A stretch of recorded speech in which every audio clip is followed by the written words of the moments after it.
Oh God, it's getting so close to the end. It's so close. End is nigh. It is. It is. Happy 1 year anniversary to the LTC from East Tennessee. What is up? We are 1 year old. 1 year old. We were established in 2020. God. On this weekend. I mean, we are destined to fail. Pretty much, yeah. I think 1 year ago, our first episode, I'm terrible for even having to ask, but our first episode, was it leading up to the championship race? It was. I think it was. Martinsville recap and Phoenix preview. 1 year of Callista being our biggest fan. I don't think you even started watching until Brian Vickers, to be fair. She only wanted the Brian Vickers episode, and then she hadn't watched ever since. No, that's how we got him, right? Like, it worked with Dalton, right? We did the Winston poster, and it reeled him in. We did the Brian Vickers thing, and it reeled her in. So we need another controversy to reel someone new in. Is it weird that a penis actually made me like Left Turn Colt? I mean, three of them made you like it between me, Jacob, and Cooper. Whoa, Dakota! Oh, hey. Boy, Papa Coda. He put the shades on. Callista. He put the shades on. Well, I don't. I feel like I don't want to do the intro. I feel like Cody should do it. Cody, you put the most time into this episode tonight. So I'm doing the intro. I think you should. This has been a 2-minute long intro, but anyway, hold on. Hold on. Because this is going to be my show. So let me just. That's how I drink Twisted Tea all the time. Lather it. Welcome back to another episode of the LTC from East Tennessee. This is not just any other basic old weekly recap show or preview show. This is the preview show for championship weekend, baby. We made it. We are 35 and a half weeks in to this incredible NASCAR season. Fox, when the season started, they had their little promo, and it was big on saying best season ever. And everybody was like, best season ever, huh? Yeah. I think the Fox predicted it. I think this has been one of the most exciting, incredible seasons NASCAR has had in so many years. Oh, yeah, that breakfast was fire. In so many years, I have stayed active, interested. All growing up, there were a few seasons where I would go a month without watching a race because it was boring, right? We've not experienced that this year yet. So anyway, we're here to seal off this season and put it in the harbor and push it away as it sails off into the sunset. It's sailing off into the sunset in Phoenix. We're going to pour water out and then push the boat out in Phoenix. Season 1 of LTC is almost coming to a close. It is. Our first full season. Yeah, and it's been incredible. We've been all over the place. Dalton's joined us since when we first started. We were a 4-man show between me, Jacob, Cooper, and Parv. Then we became a 5-man show because Dalton was awesome. We all meshed. We all vibed. It's been a great time since then. So, guys, introduce yourself for the last time this season. I am Jacob Kelly Lewis. I had a tear roll down my eye as I said that.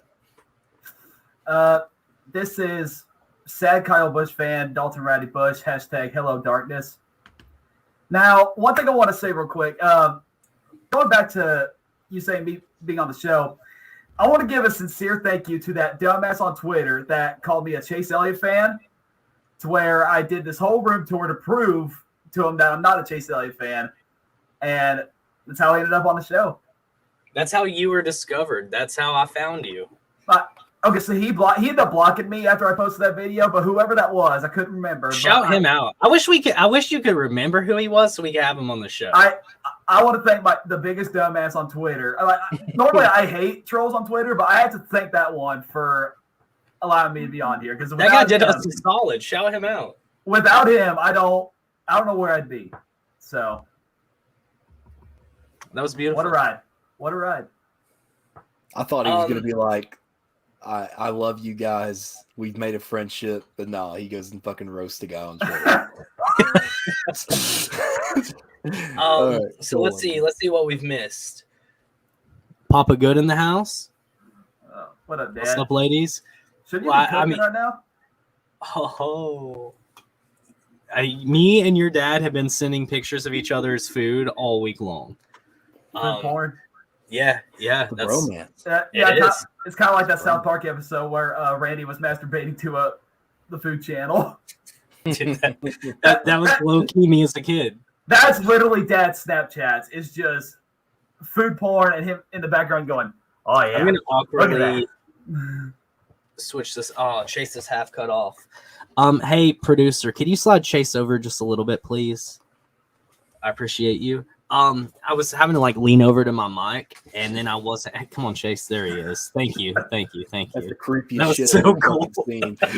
I'm gonna clip that. I got Kyle back here. What's up, buddy?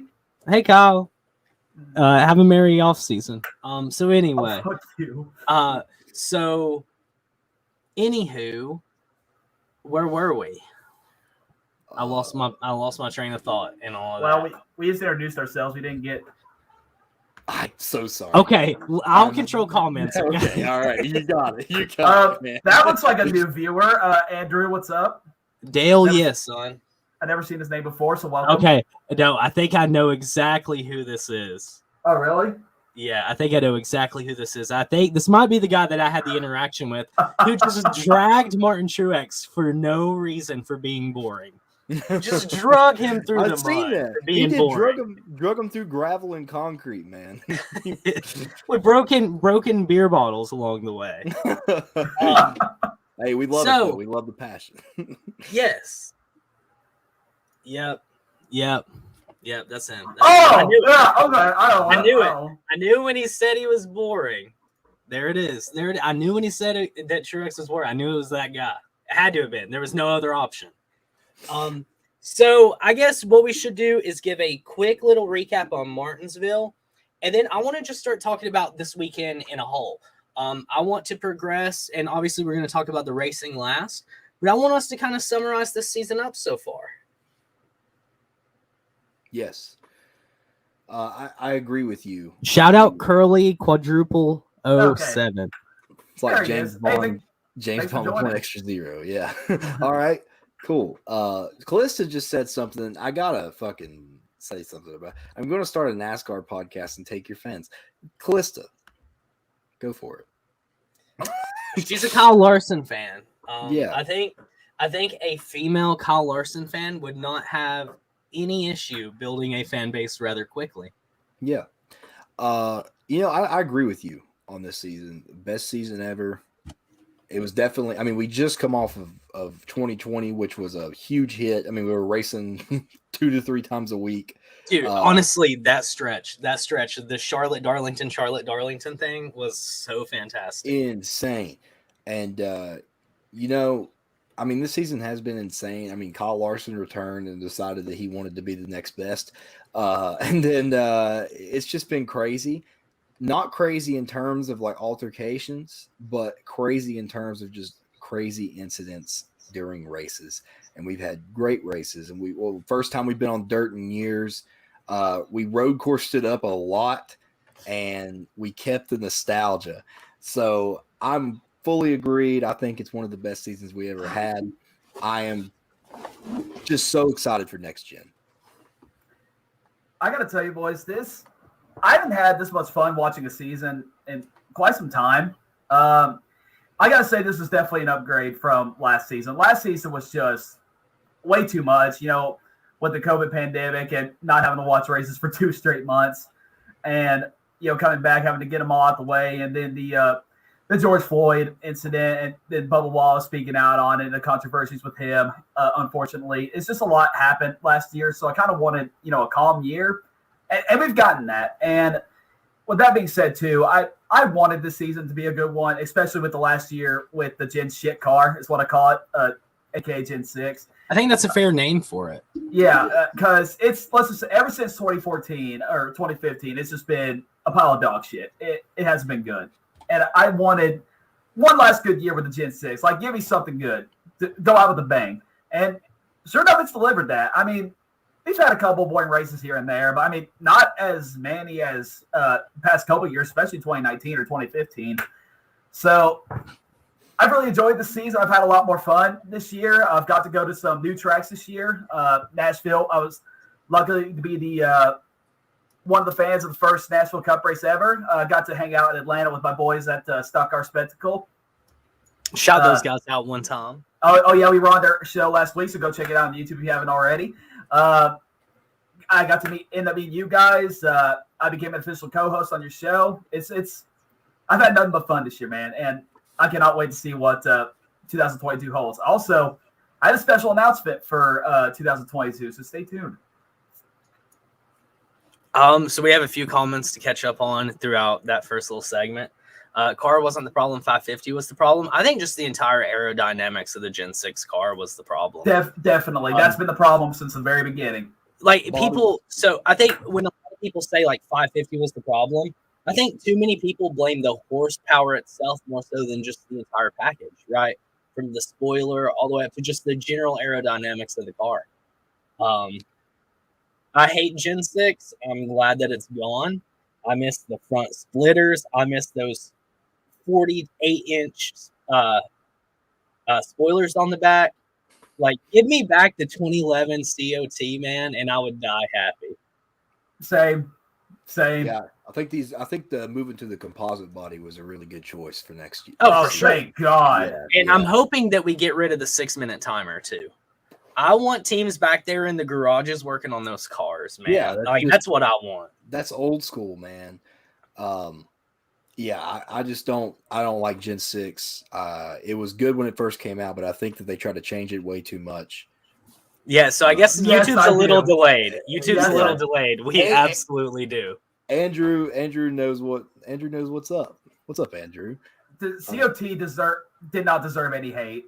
Dude, yes, exactly. But I think it's an issue of like, I feel like I'm going to call it out now. So Dalton, do me a favor and stamp this time as just a monumental moment in NASCAR history, because I know I can name any race and you're going to be able to just give it to me right then and there. So count this as one of the monumental times in NASCAR history. Before we go to Bristol Motor Speedway for the dirt race next season, people are going to be saying, I want Gen 6 back. Oh, 100%. Yeah. You think that so? Always happens. Yeah. That always Without happens. a doubt. Yeah. Okay, so the 13-minute mark, I got to go back in that, huh? Yeah. All right.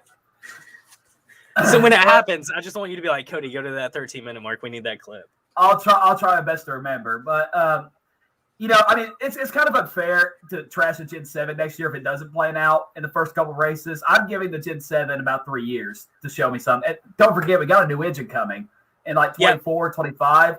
23. Oh, 23. I think it's coming into 23, going into 24. Okay, so yeah, you're going to have to give it time. I'm going to give it all the time it needs. 3 years is all I'm giving it. And if it doesn't impress me, or if it's not an upgrade from the Gen 6, then there's a big problem. Yeah, COT was a bad fast brick going 210 miles per hour into the corner, and I've been watching for 20 years. It's not impressive to me to see guys going into the same corner today at maybe 108 miles per hour. And they're going full throttle that entire corner today, right? There is no braking. Tire wear doesn't matter anymore. We don't have to save our tires anywhere except for like Homestead, right? Yeah. I mean, at Talladega and Daytona, there is zero tire wear. I'm a firm believer that they only need to carry 2 sets to Talladega for tires, right? Yeah.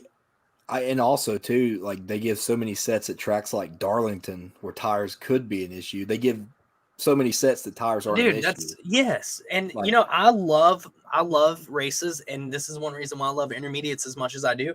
I love races that are controlled by fuel strategy. I love when fuel strategy becomes a component into who's going to win a race.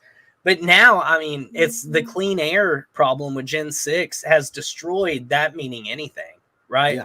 I mean, you have Hendrick, Chevy specifically this year on intermediates. They could screw up every green flag pit stop, but they're going to somehow find a way back to the front. It's like dirty air does not bother a Chevy like any other manufacturer. Yeah. So we got the diffusers coming. Yeah, we get that's going to help a lot. That's literally what I was getting ready to say. We're all on the same page, and I'm enjoying this.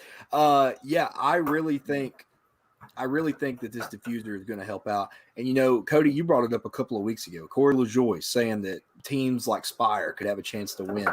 I mean, you go back and watch the early 2000s. There were teams that were running up front that you didn't hear from week in and week out, but they might have a chance at this track. So hopefully this will bring back that chance for smaller teams to get a victory.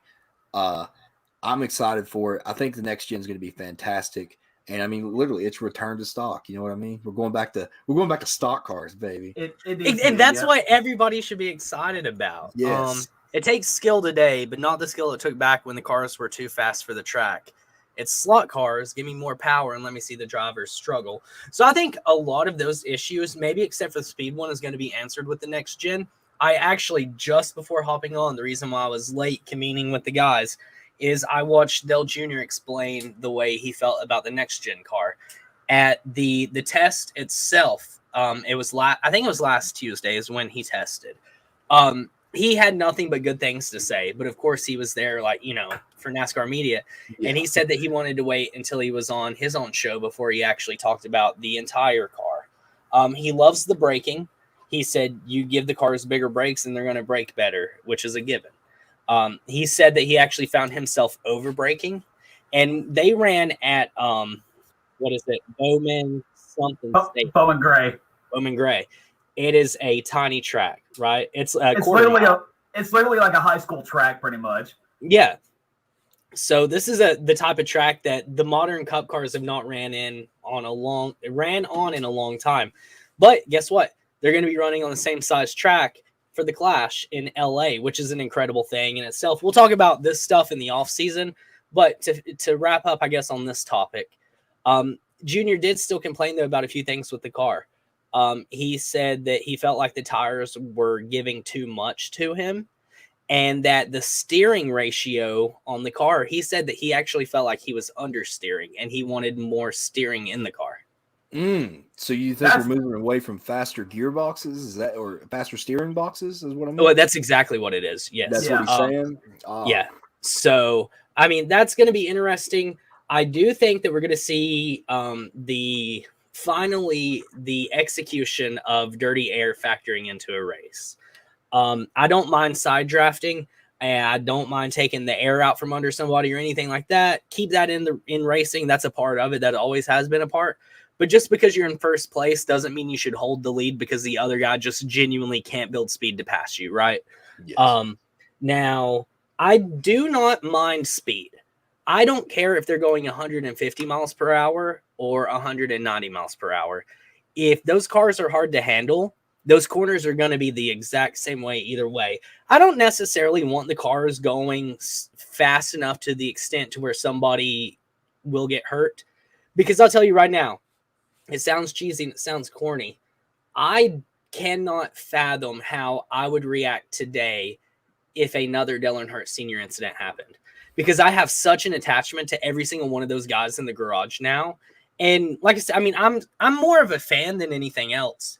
But like I've met a lot of these guys and, I've talked to several of them now. And the idea of like one of them getting killed for my entertainment is literally the worst like thought process possible, I think. It is. It's crazy. I think doing this show, like I said, this is the 1 year anniversary. Happy 1 year, guys.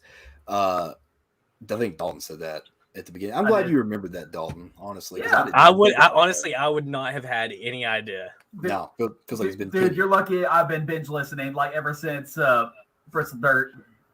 Thank you. I mean, we started this show and, Cody obviously Cody went on like to many tracks this year. And I mean, me included and Dalton. I mean, you do this show, you run into people, you get an attachment to everybody, and it gives you a new like view on every driver. Because I used to be the guy that said, fuck Kyle Busch, Dude, I hated Sheldon Creed, right? Yeah. And like, look, you love him now. Like he's your boy. Yeah. You know what I mean? And it's like, we got to talk to drivers like Eric Jones and Gragson. And I mean, all these guys that come on, you can tell that they're genuine dudes, like every single one of them. And like you said, I would just hate to see anything bad happen. So, Lord, keep those drivers safe, I guess. I'm just a big safety guy, you know? Yeah. I mean, there were a lot of concerns with safety a couple months ago. Right, and that you're talking about the Talladega testing thing? Yeah, and obviously, they got the cars now, so I'm pretty damn sure they would not have given it to them if they weren't finished with that. If I'm not mistaken, Dalton, I think Jacob actually has the answer to that. So a lot of people on Twitter took that up and went with it. What was said was not the case. So I mean, if that news came from Twitter, then I'm kind of surprised. It was 100%. People took. I cannot remember the specifics at the moment, but people took whatever was said and just blew it up. I mean, just absolutely blew it up. Typical NASCAR Twitter. Let's be honest. I mean, a lot of NASCAR fans will take the first bit of news that they get, and they'll run without it a doubt. Yeah, they'll shit on it. They'll shit on it because everybody in this sport is afraid of change. Guess what? These cars have changed since the 70s, people. I don't know what else to tell you. They're going to keep changing. Get over it. I don't know. I don't know what to say. I mean, I understand the nostalgia part, but we wouldn't have the safety implements that we do now unless people literally fucking died for it. People had to die before we did these safety things. Dale Earnhardt Sr. was the last straw. Literally, yes. So, change is a good thing. You can't get rid of change. Now, too much change can be a problem. You know what I mean? Too much change. But change is not a bad thing. Is this Jacob admitting that moving the numbers forward is a good thing? That's garbage. That's absolutely garbage. But you can't argue with money. You can't argue with money. I get it. But, I mean, it's a new era of NASCAR. Next year is a total new era. We got the new school drivers. Literally the only driver that most of us grew up watching that's left in the sport is Kevin Harvick. That's it. That is literally it. So, and let me tell you something. I mean, fans, I don't think any fans realize that this is like the last normal NASCAR weekend. Because after this weekend's race, everything's going to change. Everything's going to be brand spanking new. No more 5 lug nuts, only 1 lug nut. Brand new cars, brand new tracks, brand new rules. Not as many pit crew members, not as many team members. That's another sad thing. A lot of people are getting laid off after Sunday. They're going to be looking for new jobs. And I hope those who are being laid off can find some work somewhere.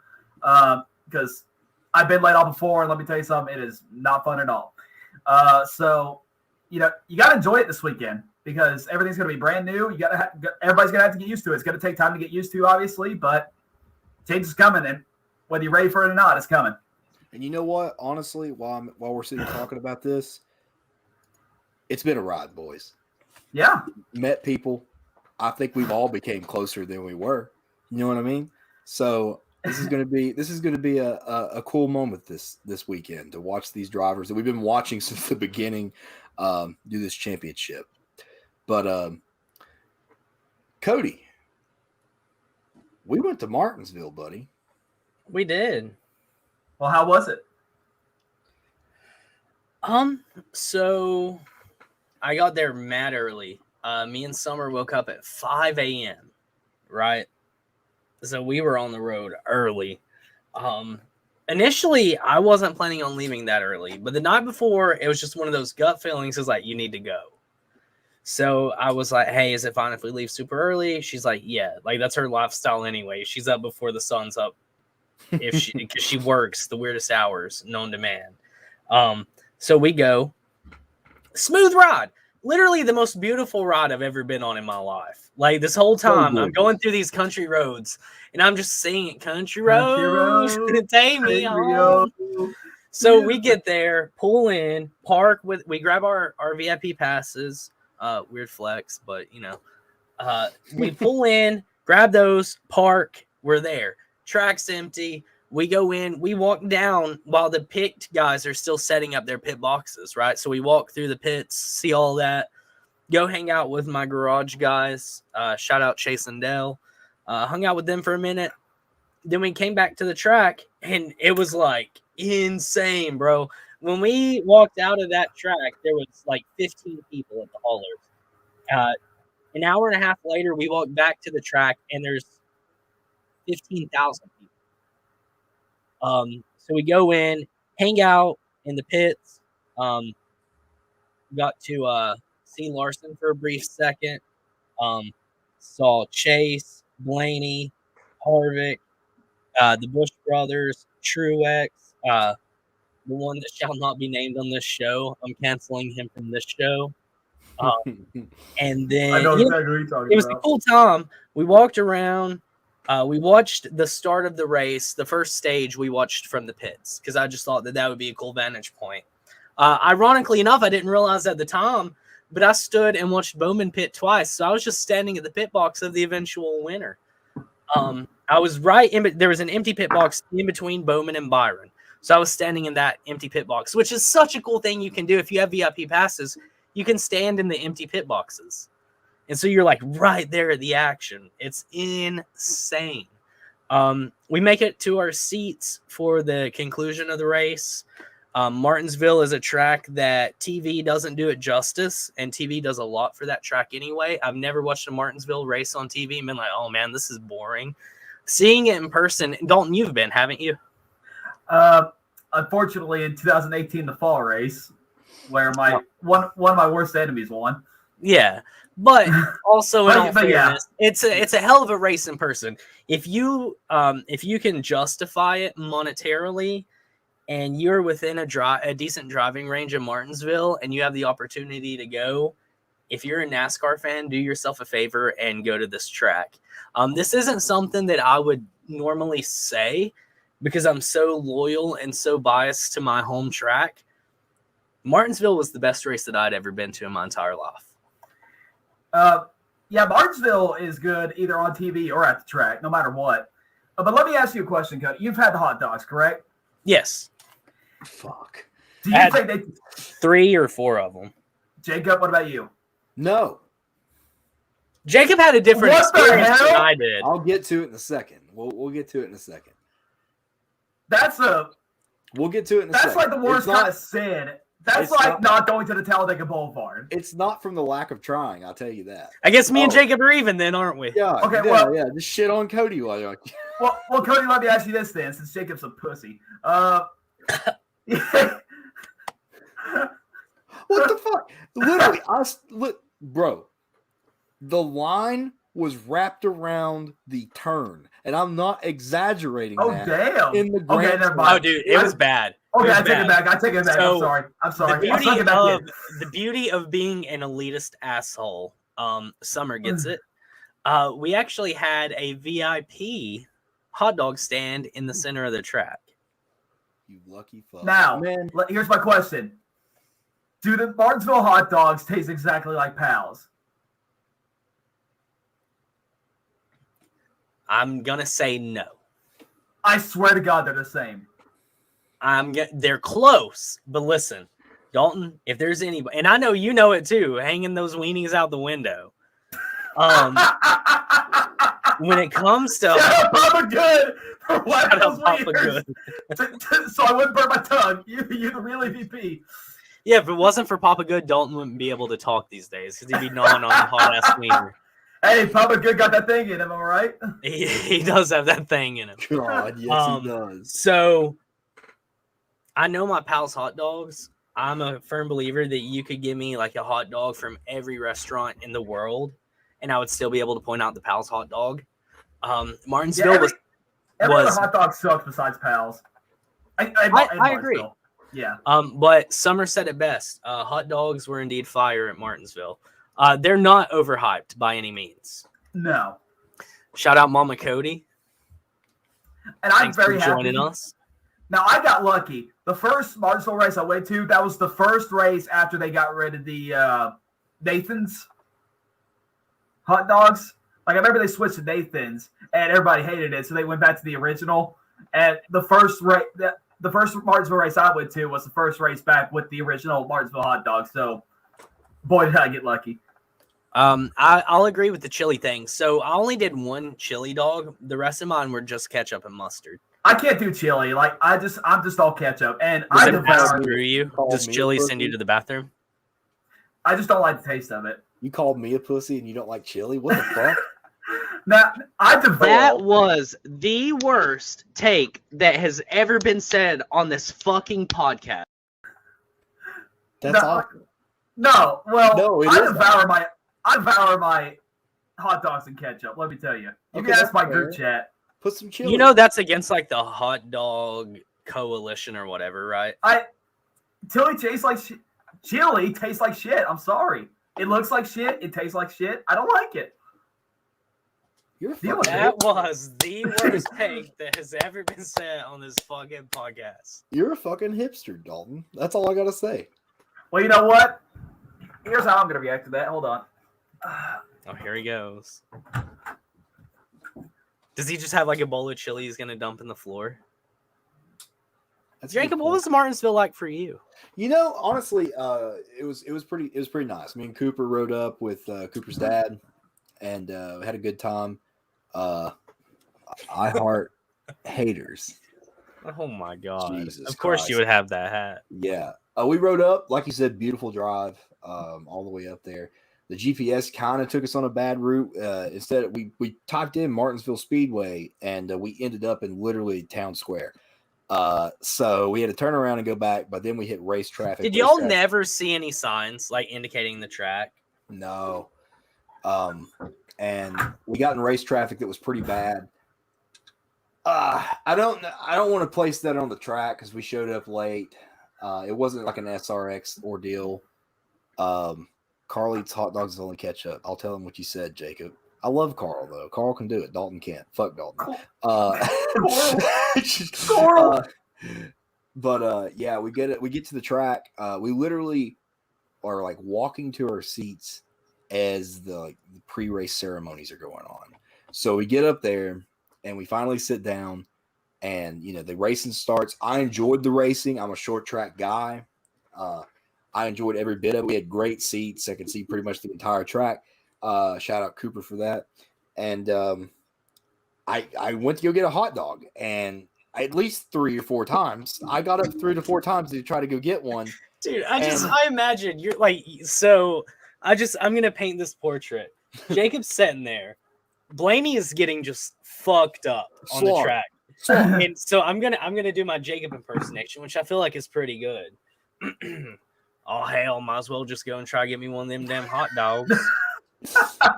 Blaney can't drive for shit today, so I'm gonna get me one of them damn hot dogs. Thanks to Dylan. Yeah, man. He fucking okay. So then poor Jacob gets up, walks all that way, rounds that corner, he's like, oh hell yeah.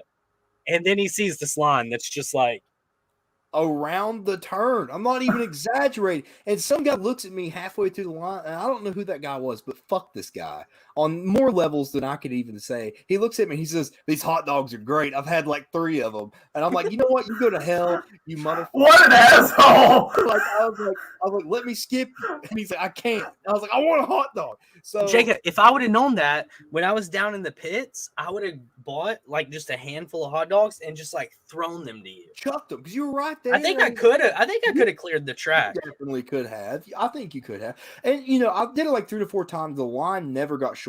It seemed like it got longer every time I went back. But you know what? That's a perfect sum up to the year that I have had. Nothing went right. Blaney didn't make it. I didn't get a Martinsville hot dog. So I've already decided in my head, first Martinsville race next year, I'm going to it, and I am fucking getting there bright and early, and I am getting me a Martinsville hot dog. And like you said, Blaney got slaughtered. Literally, like maybe not even 40 laps into it, he's damaged. And I just sat there. I was like, it happened right in front of me. Like I literally, like for what it's worth, I saw like just his entire back end get crunched right in front of me. And I was like, well, that's that. Yep, that's what I said. I looked at Cooper and I said, thanks. And then Cooper loves to rub it in. And he's like, oh, Austin Dillon's got a car that'll win this race. And, I'm aggravating him back. I'm like, yeah, I'm glad that he took out a championship contender to finish 8th. I appreciate it. And, and then Dillon hits the wall, which twice. And I cheered every time as a fan. I don't have any hatred towards Dillon, really. But here's the thing that got me. Michael McDowell ran into Blaney. What the hell? That, bro, I look like that was Michael. The funniest moment. I think that right there was the funniest moment to me. I remember, like, when that happened, I looked at Summer, and, like, she just looked over at me, and I died laughing. And she was like, what is it? And I was like, Michael McDowell just did that. And then she started laughing because she knew. Like, she was like, okay. So I was like, I could only imagine just the pure hell that Jacob is setting in right now. Cooper's drunk ass has Dylan, Bowman, and McDowell all like in the top 12 in that one moment. And I know he is just absolutely head over heels. And I knew that every time something happened, like he was definitely like prodding you. Oh, every yeah. time. Every time. When McDowell got into... So much for this, huh? Yeah, so much for that. no hate to Michael McDowell. You can see the emotion in his face. It was already there. Yeah. Look at that. That's what he looked at. That was Jacob's face the exact moment McDowell hit Blaney. And like, I don't have any hatred towards McDowell, but it's like, come on, man. Like, why are you hitting my boy? And then Kevin Harvick door slams Ryan Blaney for no reason. Isn't it funny how many fools were messing with Blaney? That's what I was about to say. Like, it's like, geez, they're already like severely outnumbered anyway, but yeah, I mean, I just don't understand. And it was a good race, nonetheless. We'll get into that. But man, I don't even know what to say.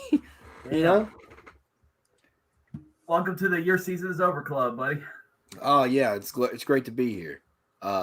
What's that like? It ain't fun. It ain't fun. What's that like, fellas? What's that like? I wouldn't know. Oh yeah, you wouldn't know. I will say this: Blaney did take that hunk of junk demolition derby car and finish 11th. So you know what? Good to end. Dude, I thought early on in the first 50 laps, I remember being like, Blaney might actually do it because he started moving. Yeah. He started moving up, and then he got door slammed by Kevin Harvick, and then it all went downhill. It damaged. It had a tire rub. I don't know. I don't understand it. But you know what? Shit happened. It happened. Obviously, I'm not going to say too much on that topic because I would just be an asshole. So I can't say it happens. You already did through text. Hey, my boy gets absolutely dumped at the Roval and then still comes back. But anyway, I figured I'll give Dalton a second to make up some lame excuse about how he should have been black flagged.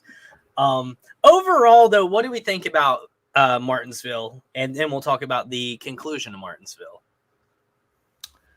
It was a surprisingly clean race until the end. That's what got me. Yeah. It wasn't beating and banging. Martinsville's great. Martinsville's a great track. Yeah. I still place Bristol number 1. Number 2 is Talladega. Martinsville is 3rd. Of course, Summer would say that. I seen it, and I'm choosing to ignore it. I love you, Summer, but I'm choosing to not look. Thank you. That's what she said. Harvick absolutely yeets Chase, and she's like, Rubbin's race.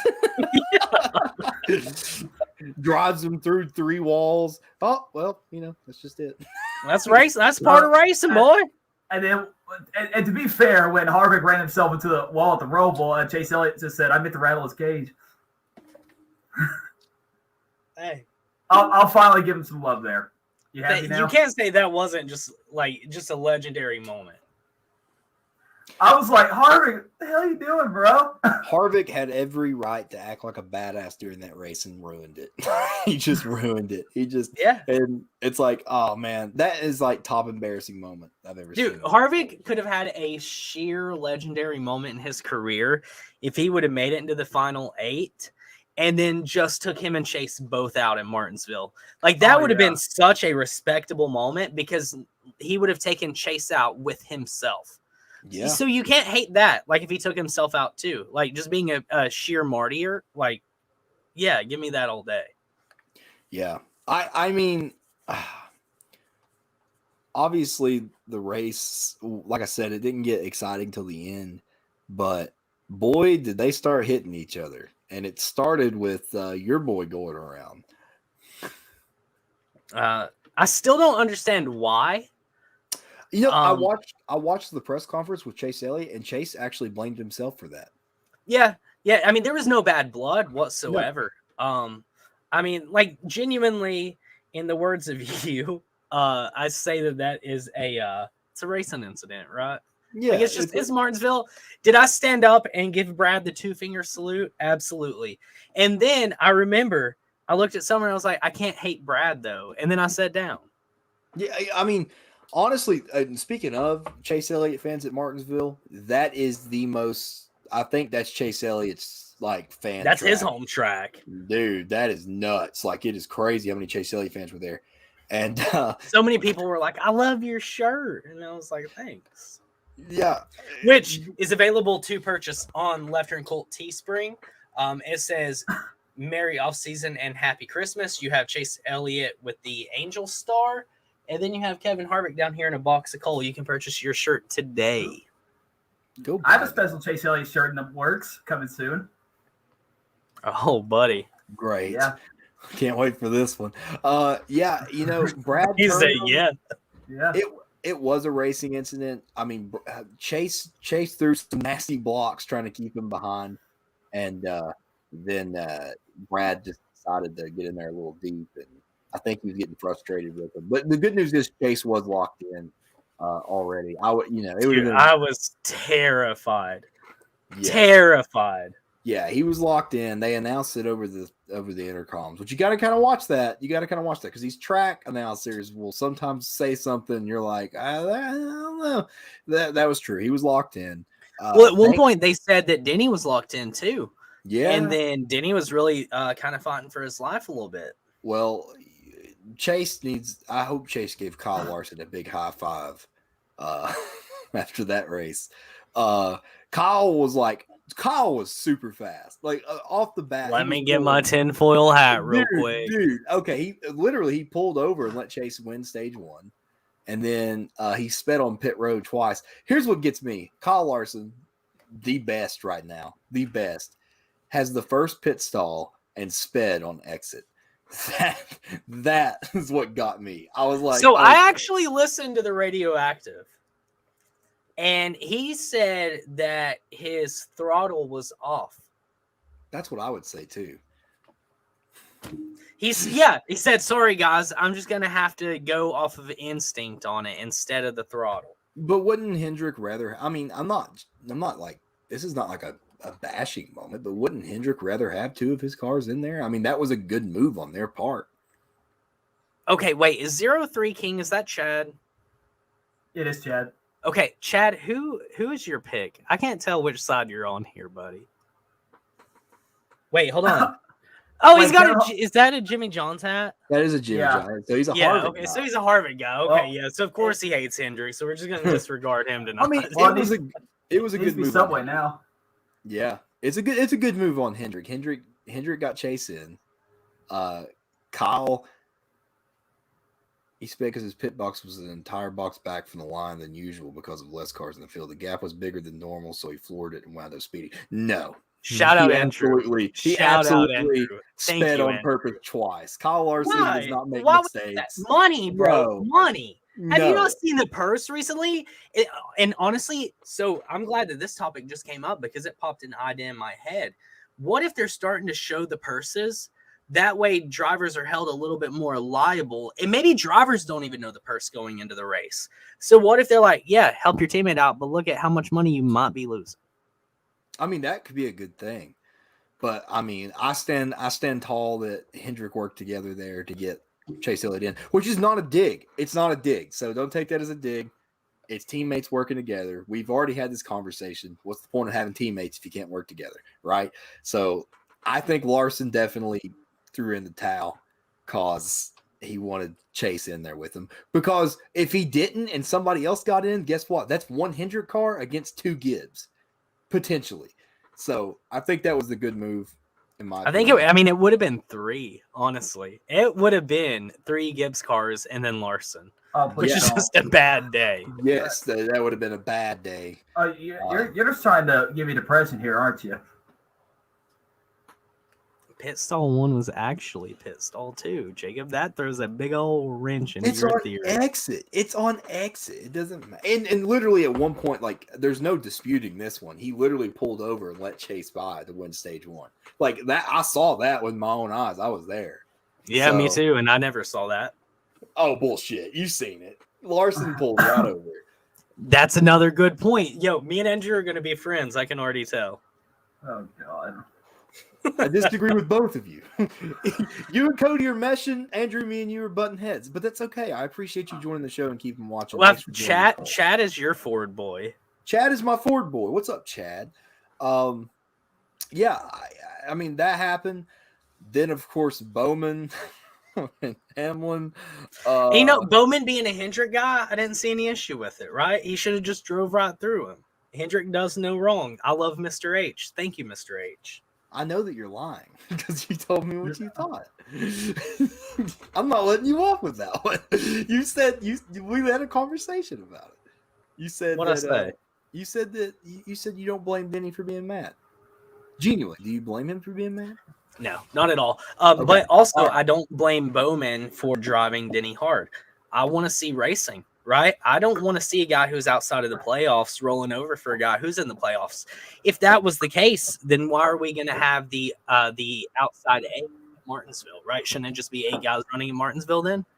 And then this weekend, shouldn't it only be 4 cars running on the track? I want every car out there competing for a win every week. You know what I'm going to get my answer is? I've thought about it since you said you seen my face after that race and it looked like I had just been through 500 laps of hell. And you're right. I sit back and I thought about it on the way back home. I'm going to say it like this. Hypocrisy. The same thing with Chase and Kevin.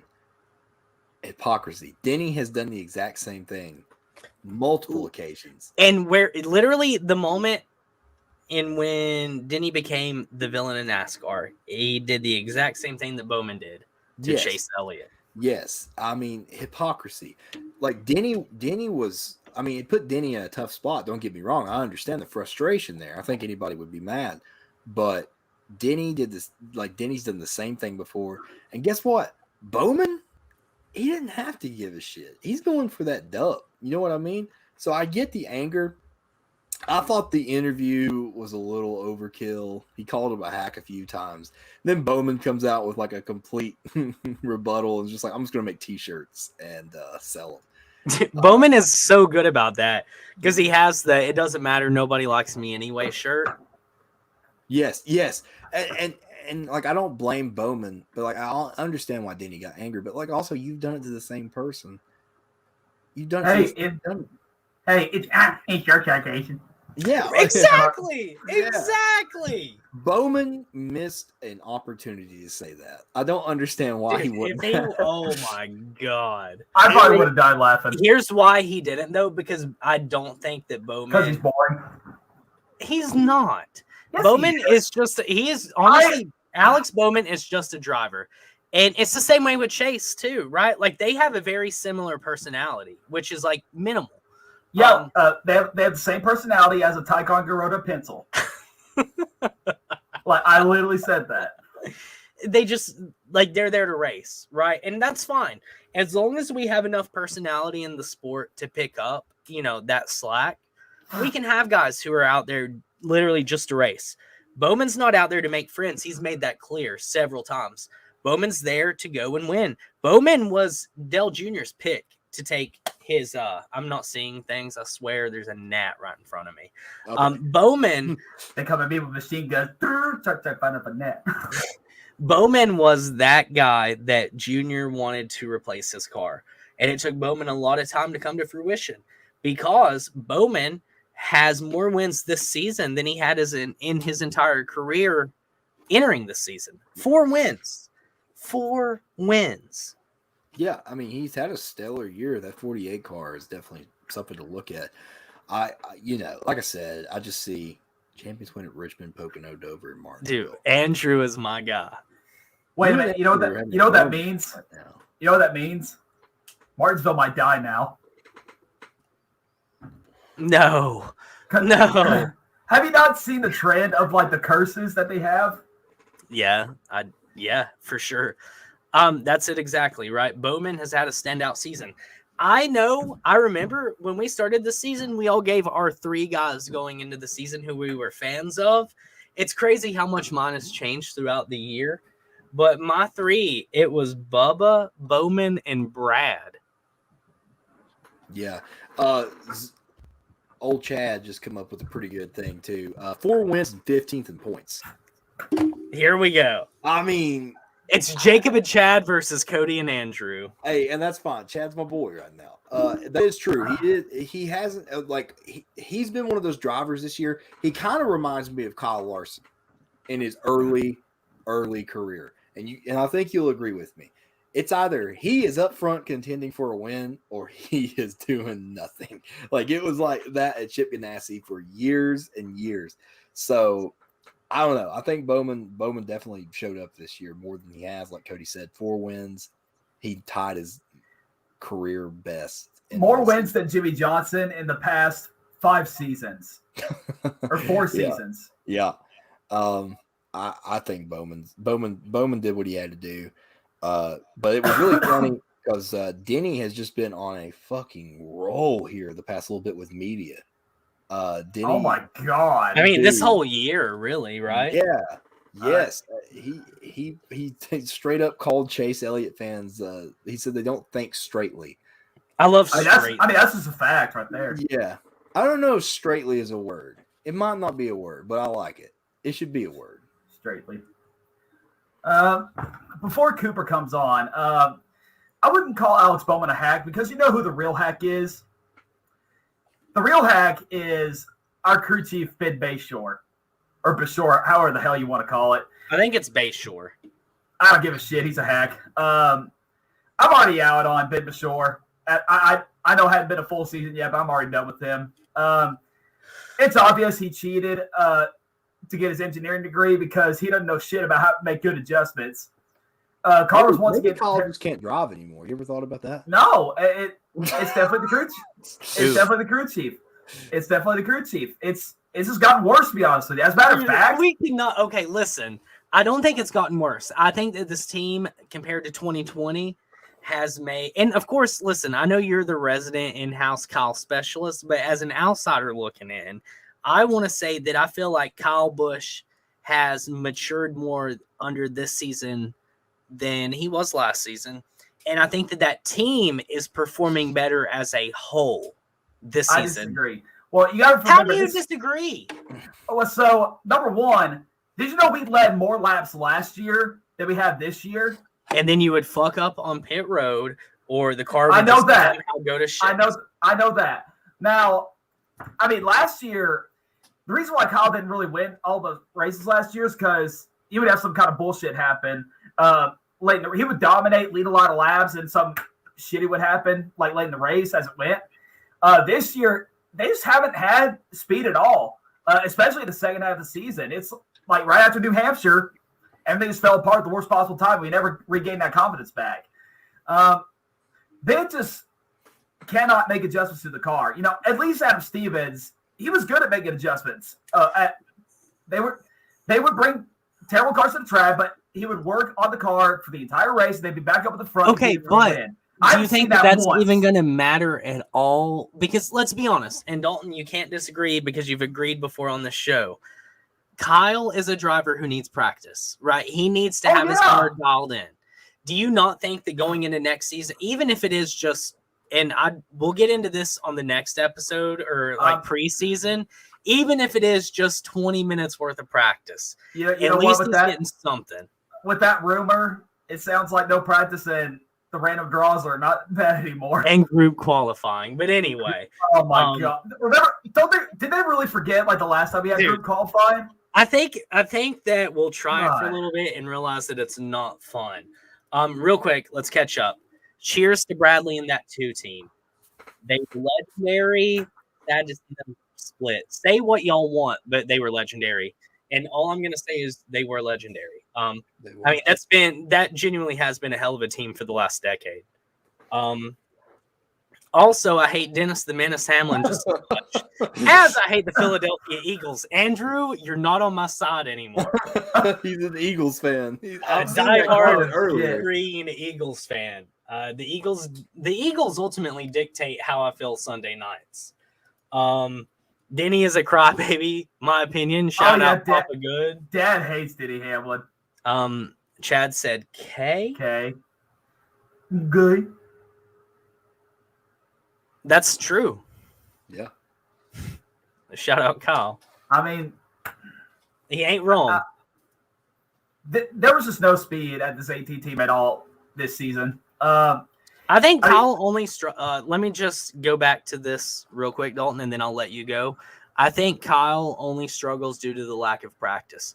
The reason why I say that is Kyle Busch has been so consistently in the championship 4 in the last 5 years. It's just hard to argue.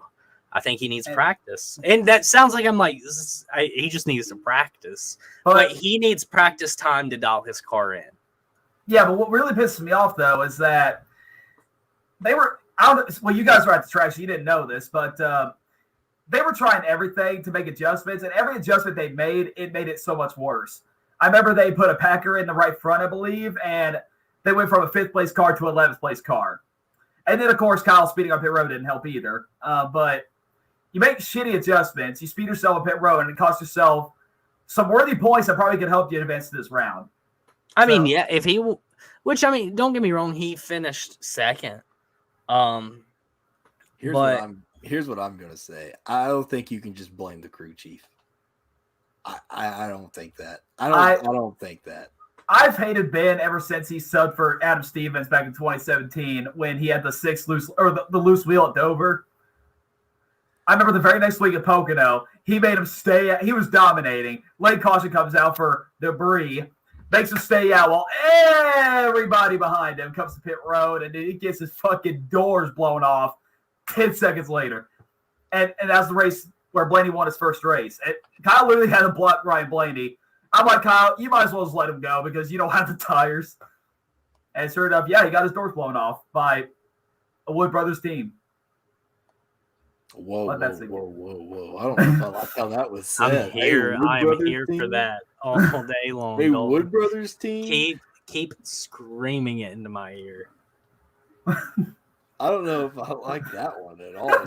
Jacob rolls up his sleeve to show his Leonard Wood tattoo. What you say about the Wood Brothers, my Ford? Yeah, just what's the year? Is it 2013 that's on your arm? Yeah. Can we see the tattoo? You can. Trevor Bain was there that year, wasn't he? 2013. Yeah. I'm gonna have to completely unbutton my shirt. You know that's what? fine. We can see that chest hair. Do it. There's none. Yeah. We need some OnlyFans. But yeah. Right. Hey, shout out to that OnlyFans account that replied to us yesterday. I know. Shout out Leonard Wood. 2013, baby. That's the year he was inducted into the Hall of Fame. I'm just gonna do the rest of this podcast with my shirt unbuttoned. Jacob, you know what you should do now? What's that? Just get an entire sleeve of NASCAR autographs. That's what it's not autographs. I'm gonna make this entire arm NASCAR though. No, it needs to be autographs. Just autographs? Either do autographs or you don't do it at all. Just get a T-shirt and have everybody sign it. That's what I have. When I went to Charlotte back in 2008 for the Chase race, Dad and I bought like a 3XL Charlotte Motor Speedway T-shirt just for people to sign. We had Kyle's entire pit crew sign it. We had Juan Pablo Montoya sign it, I believe. We had Robbie Gordon, even though he's a dick. Yeah, Robbie Gordon. Okay, so of all the drivers I met, Robbie Gordon was hands down the biggest dickhead driver I've ever met. He just would not talk to anybody. He would see me. He would see the fans. He would come up to them, sign autographs. When they try to talk to him, he'll sit there like.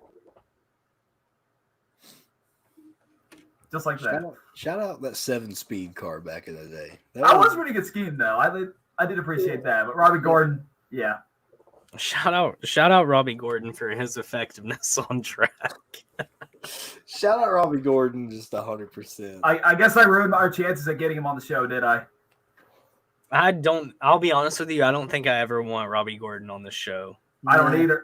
He ain't going to say shit to me. I'll just be like, so how's your retirement been? And he'll be like, he's actually very competitive in Baja trucks right now. Yeah, he races trucks right now. Didn't something bad happen? Didn't his family get murdered? What the fuck? Oh God! No, I don't know. No, seriously, yeah, that actually happened. Or I think it was his stepdad. It was terrible, but yeah, there was an actual story about that. Yo, when the Dukes of Hazzard came out, that was me all the way. I had a Daisy Duke poster up on the wall. I get it, Papa Good. Dad! That was great. I'm assuming Jessica Simpson was at that race. Oh my god! Oh yeah, yes he was. He did the pre-race concert. I forgot about that. Great, yeah. Well, Dad watched me. Shout out like 06 to 2012 Jessica Simpson one time. I remember Dad was watching Jessica Simpson. What? And he saw Robbie Gordon come up for my autograph, and he wouldn't say shit to me. Dad remembers. Yeah, your dad had his eyes on the prize there. Yeah, I don't blame him. Not Your bad. dad was in the right mind. Dalton's over here getting autographs from Robbie Gordon when Jessica Simpson is on stage. Yeah, shout out Papa Good. He knew what to be looking for. He wasn't looking at Robbie Gordon. Another quick story about that same race. We were watching the driver intros, and we were in the front row when everybody was getting on their trucks to take a lap around the way to the fans. And Papa Montoya comes out, and I scream his name. Dude, I love this story. One! He turns around in his Colombian voice and goes, "I thought, man. I'm glad you fought." Yeah! Yes! He said it. I finally got I kept thinking it was Jamaican because it does sound Jamaican, honestly. It does. God, thank you, Dalton. You nailed it. You redeemed yourself. There goes Jacob. Jacob! Oh, he's back. He's There back. you go. So, Martinsville happened. We veered off. Yeah, now he is lagging. He's back. He's back immediately. And then he lags. Anyway, Bowman won. That set up our championship 4. Kyle Busch missed it by what, 3? I don't want to talk about it. Was it 3 though for journalistic purposes? Yes. 3 for Dale. 3 for Dell. Or was it 2? No, it was 2. Was it 2? Actually, no, yeah, it was 3. Excuse me. Yeah, but shout out Dell. We lost by 3 points to a damn hack.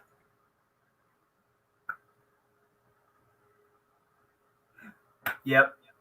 There we go. Killed Robbie's wife? Mm-hmm. Jesus Christ. That's terrible. Jesse said hashtag. So Bowman wins.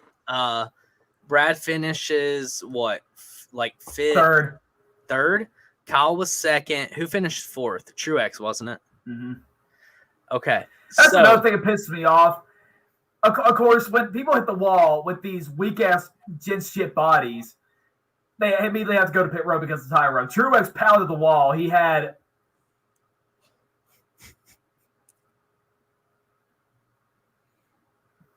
I remember that. Oof. Oof. Anyway, so that's what why is this guy congratulating me on the worst day of my life? I'm over here suffering. I'm having a terrible Halloween right now, and you're saying congratulations. We didn't do shit. Anyway, what I was trying to say was I don't understand how when everybody hits the wall with these weak ass gen shit bodies, they immediately have to get a tire rub. They have to go to pit road. But Truex literally is rubbing galore, and he pounded the wall because of Kurt Busch, and he stayed out. Everything was fine. That's just typical. I mean, so what you learned this season, Dalton, was kind of what it's like to be a Bubba Wallace fan. Yeah. We're always close, but there's never a cigar, you know? You know, can I tell you something? I'd rather be a Bubba Wallace fan at Talladega than a Kyle Busch fan at Talladega. I can't confirm. I mean, that's fine, but you got to think that I'm a Bubba Wallace fan 24/7. And it always hurts. But anywho. Hey, can't wait for Daytona. Looking forward to the restrictor play, baby. Oh yeah, just to get my heart broken again. Hey, I'm excited. You have a better chance to win than we do. We never will. I've already accepted the fact. Dude, if Bubba wins the Daytona, we can't even talk about this yet because we haven't even finished the season, okay? So, Championship 4 breakdown real quick. We have Bowman. No, we don't. I was thinking of winner. I'm so sorry. That was unprofessional of me. Dad actually thought Bowman made it in. He texted me at work. He said, how the hell did Bowman not get in after that win? I'm like, he got eliminated 3 weeks ago. Now, wouldn't that have been something, though, if Bowman would have squeezed in? But instead of having Bowman, we have Truex. We have Hamlin. We have Elliott, and we have Larson. Yes, we do. Yes, we do. And it's going to be a nail biter. It is. And we will talk about the Cup later.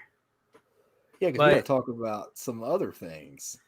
Yeah, there's a few other things.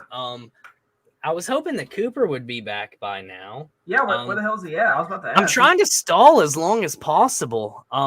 Nobody's talking about how next year is Kyle's 17th 500. Just like Darrell Waltrip, he's due. 18th 500.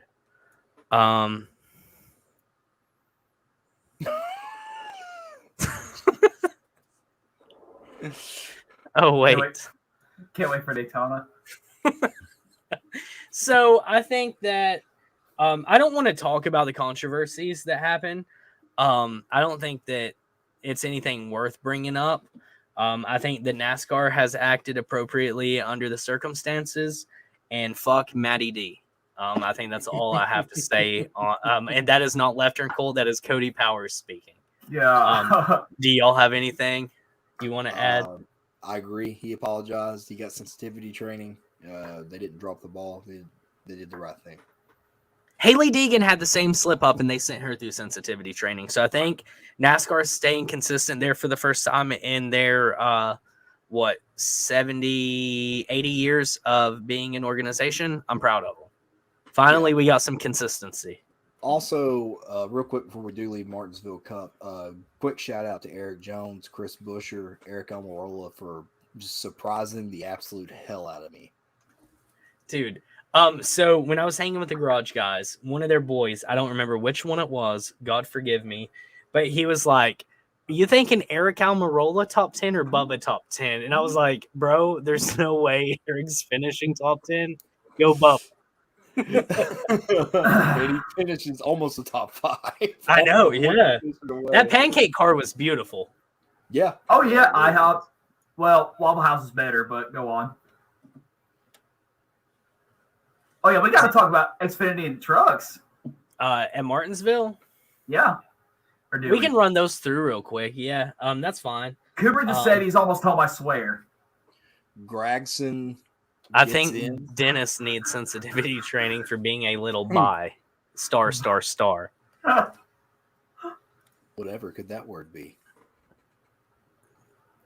No, Maddie. Maddie P. Who's Maddie P? I think that's a pun. Play with that P word in your mind. Maddie Parvin? No, like Maddie P. Like pee. Like urine. Piss. Or Maddie Cat. Maddie Pussy. Oh, is that what he's trying to say? Oh, I took that totally wrong. I mean, fair Not the enough. been a pussy? Hey. Go digger. Oh, real? Okay. So, Trucks Xfinity happens. Both of those races were absolutely incredible. I will let you guys talk about those a little bit. I am getting really long-winded, so I'm gonna try not to hijack the show because there's a lot I can say about both of those races. Yeah. What do you want to talk about first? Truck, Dalton? Yeah, sure. That's the first one. Take it away, buddy. Oh my God. Oh my God. What? Oh. I don't understand the context. You don't remember your post from yesterday and my mom's response to you? Can't wait for Daytona. No, he posted a picture of Kyle and said, all I want for Christmas. And it was Kyle holding the trophy. The Daytona 500. Yeah, and Mom said, "You're dreaming of a man." I hate you, Debbie. Sometimes I really, really do. Normally, I don't hate people's parents, but that was it. That was the straw that broke the camel's back. Yeah, I'm just gonna douse my sorrows in these for the whole off season. Oh, are they in store? Yeah. Whoa, Nelly. Oh, that ice cream though. Is it good? Yeah. Oh, the ice cream. I haven't tried it yet. Yeah, Zane Smith wins and gets in. Ben Rhodes, Matt Crafton, John Hunter Nemechek. John Hunter Nemechek gets dumped by Austin Wayne. I was gonna ask that. Do you want to talk about? Yo, what's up, Jake? What's up? I don't see a beautiful man wearing a cowl anything. Fuck all y'all. Jacob, thank you for joining. I really appreciate you, buddy. Fellow Kyle Busch fan, fellow member of Rowdy Nation. In the house. Just a sad club. Now, Jacob, I was going to ask, what is your reaction to the John Hunter Nemechek, Austin Wayne Self scenario? Austin Wayne Self is a hack. John Hunter. Well, I mean, okay. He dumped championship contender. All right, so that's already bad news. But what made it worse was the interview. The interview, he was just like, "Oh, I didn't mean to," and I'm like, "Oh, come on, man, just at least own it." You didn't hear about that. So I was listening to Door Bumper Clear, and they had Jeff Gluck on, and Jeff Gluck said that he was with Bob Podcast and a couple of others, and they were trying to interview him after the whole thing, and at first he was like, "No, I can't do interviews right now. I'm sorry. I can't do interviews right now. I'm sorry." He just kept trying to leave him, and then they finally got him. And I think it was Bob that said, "Are you sure?" Yeah, I was just like, "Oh, you dumped him," and like if you dumped him, fine, whatever. I get it. Drivers get pissed off, and I mean it's going to happen, especially at Martinsville. But at the same time, it's like, man, don't say that you didn't mean to. Like, we literally have cameras, you know. If you hook a hard left, you know for a damn fact it's a dump. Well, and here's the thing: I understand why Austin Wayne Self got hate, but Friesen done the same shit to Todd Gilliland. Oh yeah, I mean, just dumped him. On a straightaway. It wasn't. At least Austin Wayne Self was in a corner. You know, Friesen just dumped. Well, entering a corner, but yeah, entering a corner. But like, yeah, that was two bullshit moves. The trucks couldn't stop wrecking as normal. They could go a full lap without a caution coming out. No, Sheldon Creed's out, which is insane. Who would have predicted that? I wouldn't have. I would assume that Creed would have been in. Well, it's Parr's fault, I guess. All those races he picked him where he wrecked out, that could have been valuable points. Same on you, Parv. But Zane Smith got in, and then Ben Rhodes, we got Matt Crafton. Matt Crafton is making another championship appearance. Matt Crafton is the dark horse. He is the dark horse. I'm going to go ahead and say it. I think Matt Crafton's going to be a force to be reckoned with at Phoenix. I mean, he can. Legendary. He's got the experience. That's not really the pick I'm wanting, but yeah, I can see it happen. And then Xfinity, of course, we went through that. Noah Gragson obviously got that win. That's our boy. Let's go, Noah. Happy for him, man. Happy for him. It's great. Xfinity. So, shout out to the Stock Car Spec boys of Ian Jordan and Nick Kinzel. So, Nick's obviously a Daniel Hemrick fan. Ian's a Noah Gragson fan. And the one thing I hated about not being there is watching those two go at it those final 30 laps. Dude, Gragson, I mean, this is the, I had Allgaier in my final four. I thought Allgaier could do it. He didn't get it done. Justin Haley, brake issues, couldn't get it done. Brandon Jones. And he pretty much costed Daniel Hemrick his first win. Yes, Daniel Hemrick is in the final four. He has a chance to be one of the probably the only driver ever to ever win a championship without a single NASCAR win whatsoever. If he does it, the playoffs are fucked. So I hope he doesn't. I hope he doesn't, but I mean it's a chance. Then we got Cindric, which is the returning champion, and we got Allmendinger, which is a veteran, just a veteran. the dominant teams of this season are definitely Allmendinger and Austin Cindric. Yes, so it's going to be a big battle. I'm excited for it, but honestly, Gregson pulling off that win. It made me happy. It made me happy. Yeah, and in the interview, man, chugging that beer, throwing the beer can. I mean, he was wild. I love that. We need personalities like that. That's the kind of driver I want when you win a race. I'm going to say this right now: the Xfinity Series Championship is going to be the best race of the weekend. I'm looking more forward to the Xfinity Championship than any other series this weekend, without a doubt. Same, and it's been like that all year. Like I've looked at Xfinity Series races more than I have Cup at some points. So it's going to be nuts. It's going to be crazy. I mean, we're going to give our picks later for who we think, but it's just crazy to see Hemrick in there without a single win whatsoever. It's just nuts. I mean, I want Hemrick to win a race, but this would probably not be the perfect time for him to do that. God, if he does, like I said, the championships are fucked. So what do you think about Gragson's chances? That's from Papa Good. Gragson okay, so here's the way I see it. We got Cindric, a returning champion. We have Daniel Hemrick, which is someone who's hungry for not only their first win, but their first championship. And then we have Allmendinger, who is hungry to get back on top. And then we got Gragson. Gragson is quite possibly one of the most hungriest drivers in the Xfinity Series field. If anybody can do it, it's definitely Gragson. I think Gragson is going to be a front contender. I don't know if he's going to be able to outperform Cindric and Allmendinger. I think that those two are going to go at it hard. But Gragson, if there's a green-white checkered and Gragson's behind you, you better be ready. Look out. You better be ready is all I got to say. I would like to welcome to the show our fourth member of the cult. It's Coop Daddy. I'm dead fucking last. Dead last, Coop Daddy. God damn. Hey, Noah Gragson's winning that championship. I hope he does, man. So we just finished talking about Martinsville. We have been stalling for you to join us. Yeah. I hauled ass to get here. We stalled hard for you. So I'm here. It's all that matters. Noah Gragson's going to win Saturday, and I'm gonna celebrate. Well, we haven't given out our picks yet. So. I just heard Gragson. I mean, there's no other pick besides Gragson. I will have a special guest joining us in 5 minutes. Ooh. And they are going to give us their weekend preview. Wink. So Wink. Are y'all ready for a Matthew Parvin PFT? It ain't fucking Parv. Parv's got a big weekend ahead of him. He's got that big show he's got. Remember, he has to miss a championship because he's got that big play. Yeah. So dude, shut up, Parv. I would drop out of school.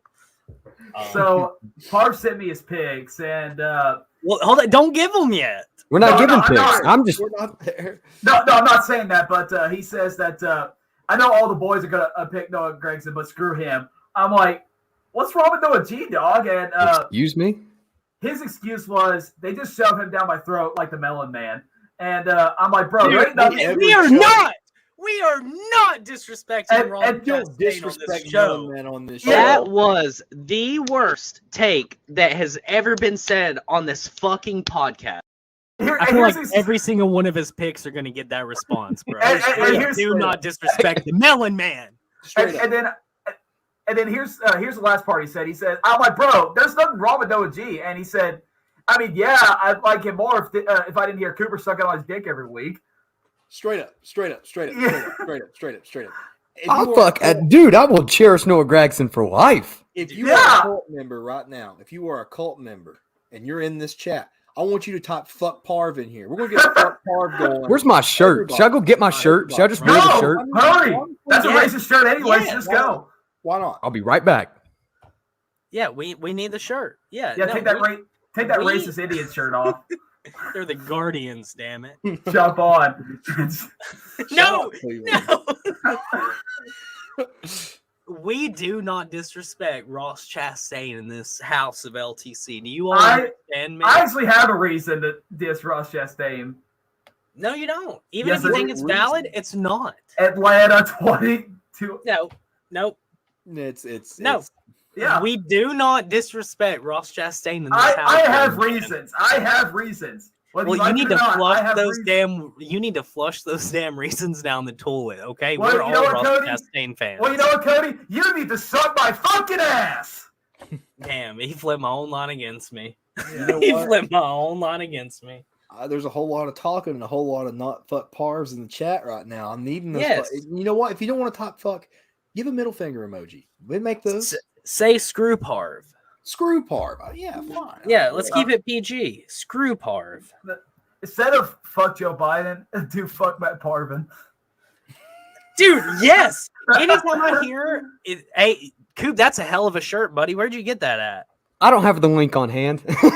I'll be straight up. I'm so fucking behind. Buy our merch. I'll I have tell the you why. fucking link. He bought that shirt at Left Turn Cult on Teespring. So you go to Teespring, type in Left Turn Cult, it takes you to our shop.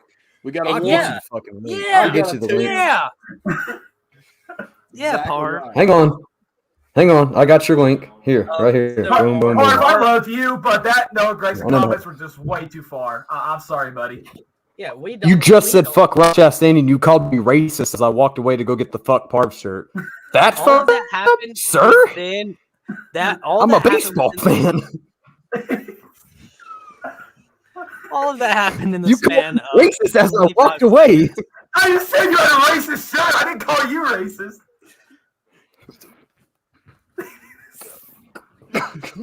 So what What's I want this to then? do, Is this racist too? You Wait, I fuck. can't see it. I can't see it. Yep. you just say, Fuck yeah, you. yep. Fuck you. Wait, keep that shit up right there. Boom. No, that's the wrong one. We'll just damn ignore it, the Papa last Good. part. Papa Good. We'll ignore the last Damn. part. So I do want to show our poster for this episode. Why do I look so damn clean in that Yeah. picture?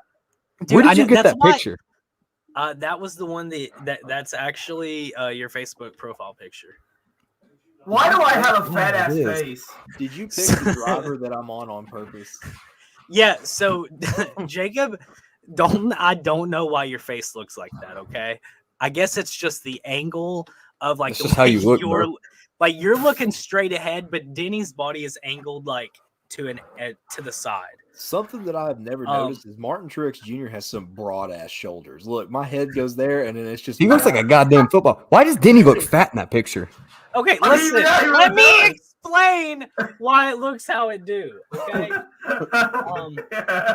So, first off, It don't how matter you who know- Parv is. Yeah. So Parv is our fifth member. He traveled away from college, and he is like working hard on his degree. So he's not able to. Don't you good, buddy? Like my last name. I fixed that shit real quick. There you go.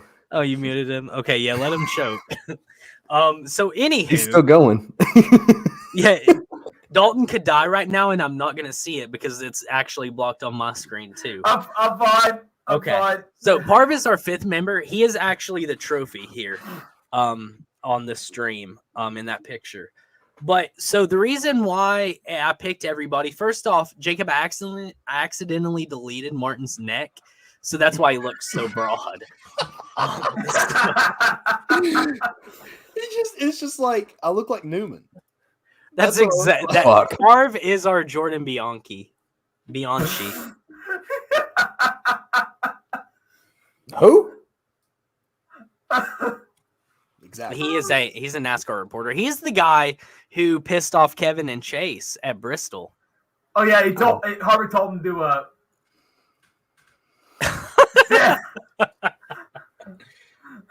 Dad, I will not tolerate any Denny Hamlin diss right now because I want him to win this championship. So I feel You're like out your fucking mind. mine and Cooper's No, I'm worked out not. the best. Cooper's looks the best. The reason being, Cooper, I tried you on Martin Truex, and your head looked like Beetlejuice at the end of the movie. Damn, see, the Bass Pro would have looked good with me. I don't mind Kyle Larson because, I mean, shit, I'm a champion, but Right, and then I'm back there. I'm like, hey, yeah, you're in my shadow. That's what you are. I cast the shadow over you. But anyway, so boys, guess what? Martinsville was fun. Yeah, walking give us your quick rundown. Give us a 3-minute rundown. All right. So I picked Jacob up. We load up the cooler. We're ready to go. We head out. We really don't stop anywhere. We just keep going. But we stop at a gas station to fill up, pee, get our stuff done. And I see a car on the right side of my eye. It's 2 Ryan Blaney fans. Nudge Jacob, and I was like, damn, that's pretty convenient, isn't it? I was like, these Ryan Blaney fans are broke down. They probably need your help. And he said, and I quote, nah, fuck them. What? We had to get to the race. We get back in the truck. We drive down to Martinsville, where the GPS says, and we end up going through a residential town. Big city. Not really a big city, but like it's a city. And Jacob goes, guys, what the fuck is beside us? Look over, and it's a massive statue of a chair, a dinner chair. Massive. I'm talking over 100 foot. Fucking huge. What? Past that, I missed this. Past that, and it goes, you have arrived. Look over, not shit, but buildings. We're like, all right, we're not there. I type it in on my phone. It says we're about 5 miles away. Cool. All right. It says we're going to get there at like 12:45. Cody gave us some free walk the track passes. You know, we were going to use those. So we drive. I don't know what happened, but that goddamn Nissan in front of us did not move whatsoever. So they shut off the right lane, only the left lane. This Nissan inched by. People just swerving right in front of him because he won't go. So then we're sitting there and we're waiting. Dad's like, hey, you want to park at this parking lot? No, sir. No, let's keep going. Free parking. Free parking. Yeah, yeah. Keep going. Look at the phone. 120. Well, I guess we're not using the passes. Keep going. Free parking. All booked. All the cars. Shut off. Keep going up the street. So we find an old woman. She's standing in her yard with a sign. It says $10 parking. Jacob whips out a 10. Money here for 50 years. Exactly. And she had a good spot too. Like she was just right up the hill. There's the track. So Jacob pulls out a 10. He pays. We park. We'll load up the cooler. All I wanted, we woke up so damn early. All I wanted was a beer. I wanted a Busch Light so bad. No, I didn't even explain too. Buying this Busch Light, okay? We go to this gas station. I walk up with 2 Liquid Death waters. Never had them before. So I wanted to try it. So I looked at Jacob and I said, damn, they have 30 packs here. I was like, you think we could get one now? Even though it's 9:45 in the morning? He said, shit, I don't know. Let's try. So I walk up and I asked the woman, I said, hey, can I buy beer? She shrugged her shoulders and said, I don't care. And I went, all right, let me go get it real quick. Go and get the 30 pack and walk up. Shoves my shit to the side. She's ringing up someone else. So I was like, okay. Set up the beer. Doesn't ID me. Doesn't say shit. Scans it. Puts my shit in the bag. Says go. So then we get to the woman's house. I loaded up my cooler. There were so many beers in it.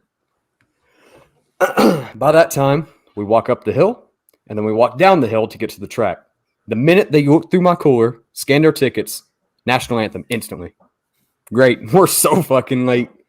So then we go to look for our seats, get in the seats. Drivers, start your engines. Yeah, we're hella fucking late. Met no one. None of the boys there, not stock car guys, no one.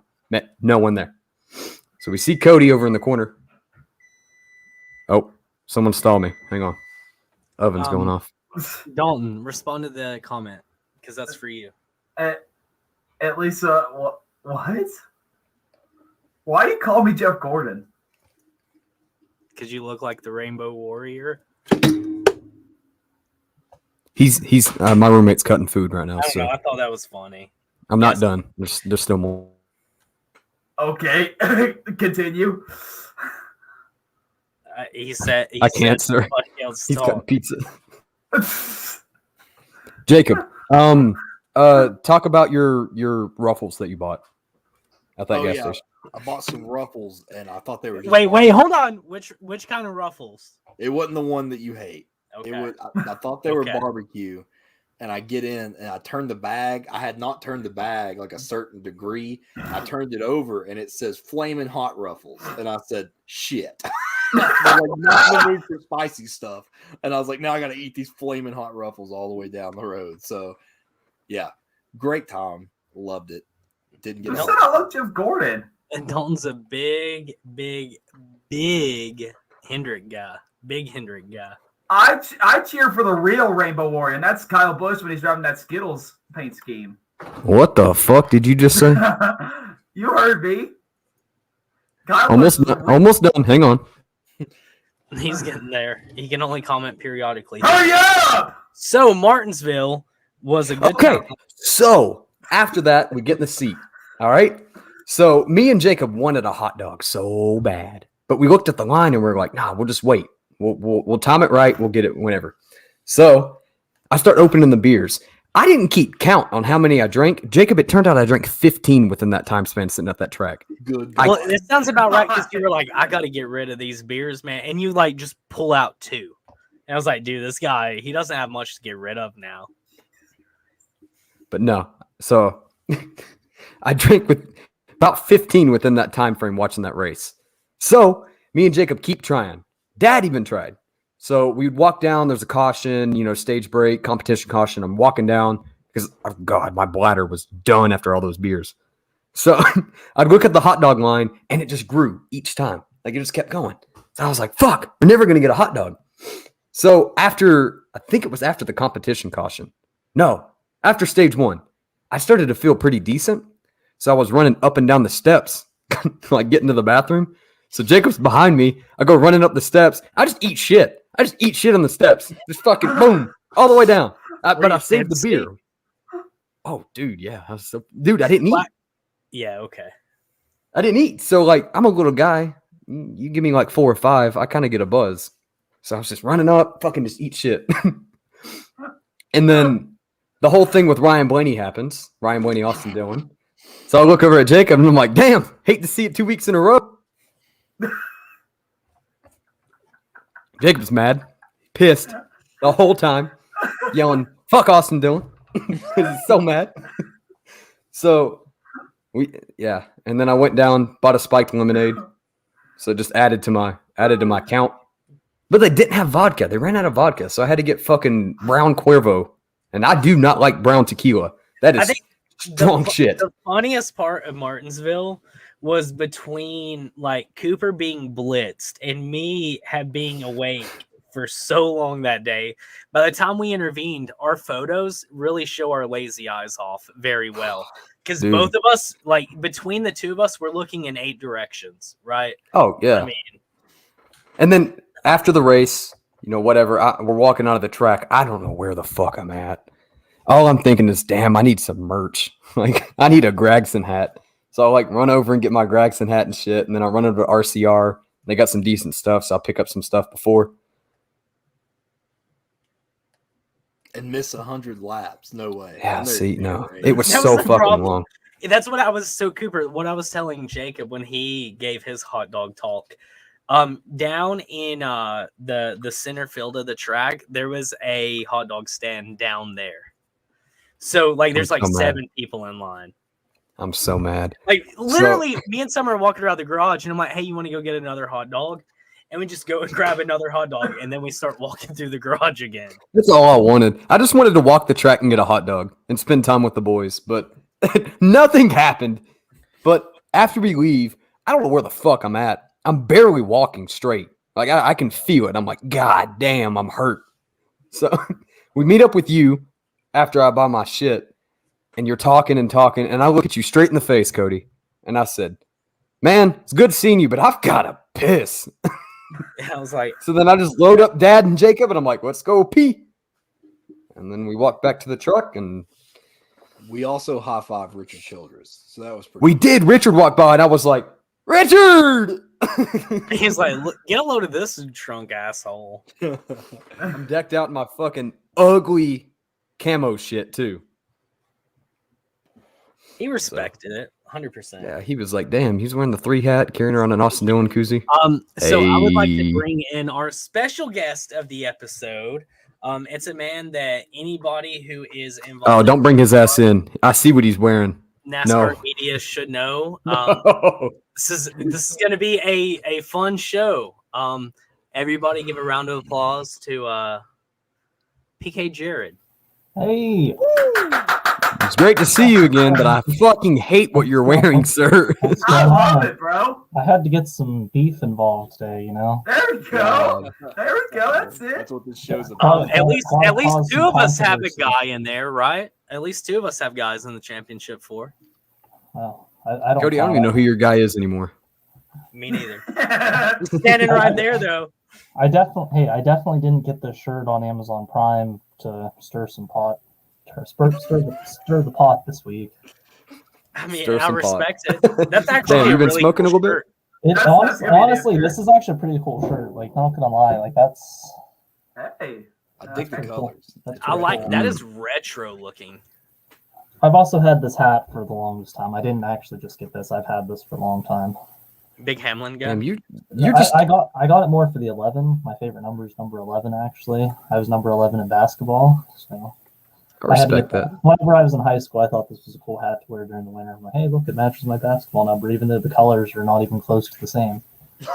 Hey, you had the number though.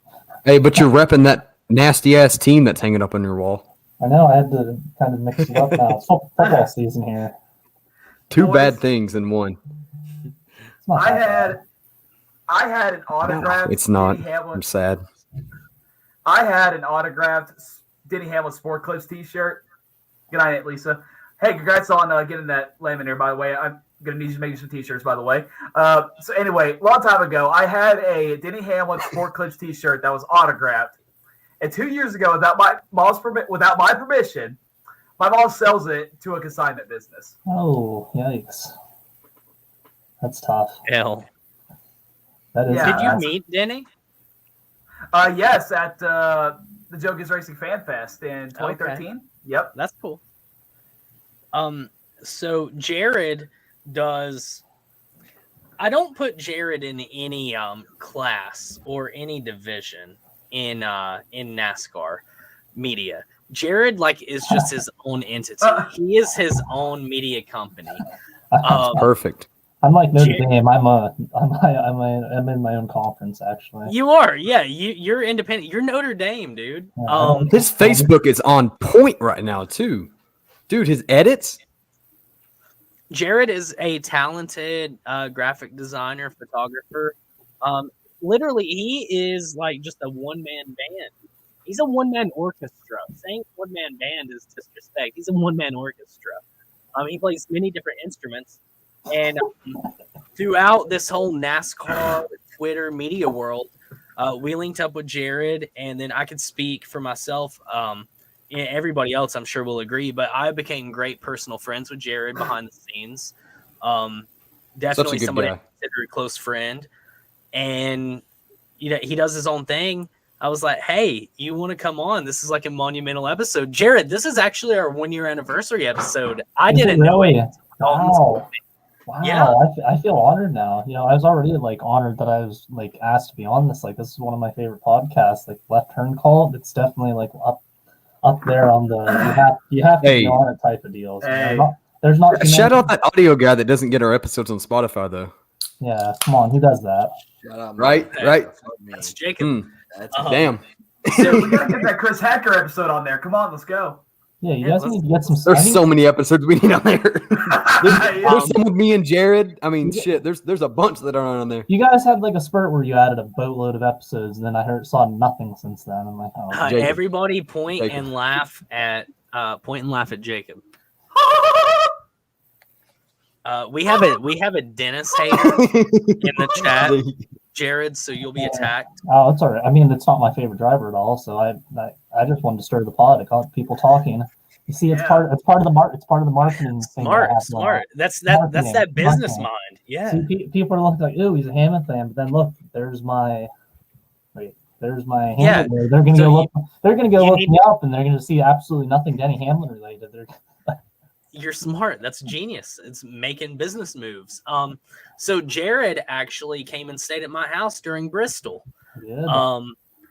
Which was a fun time. My mom still loves you to death, and she always brings up the fact that you asked if you could take some of those cinnamon twists or the cinnamon buns.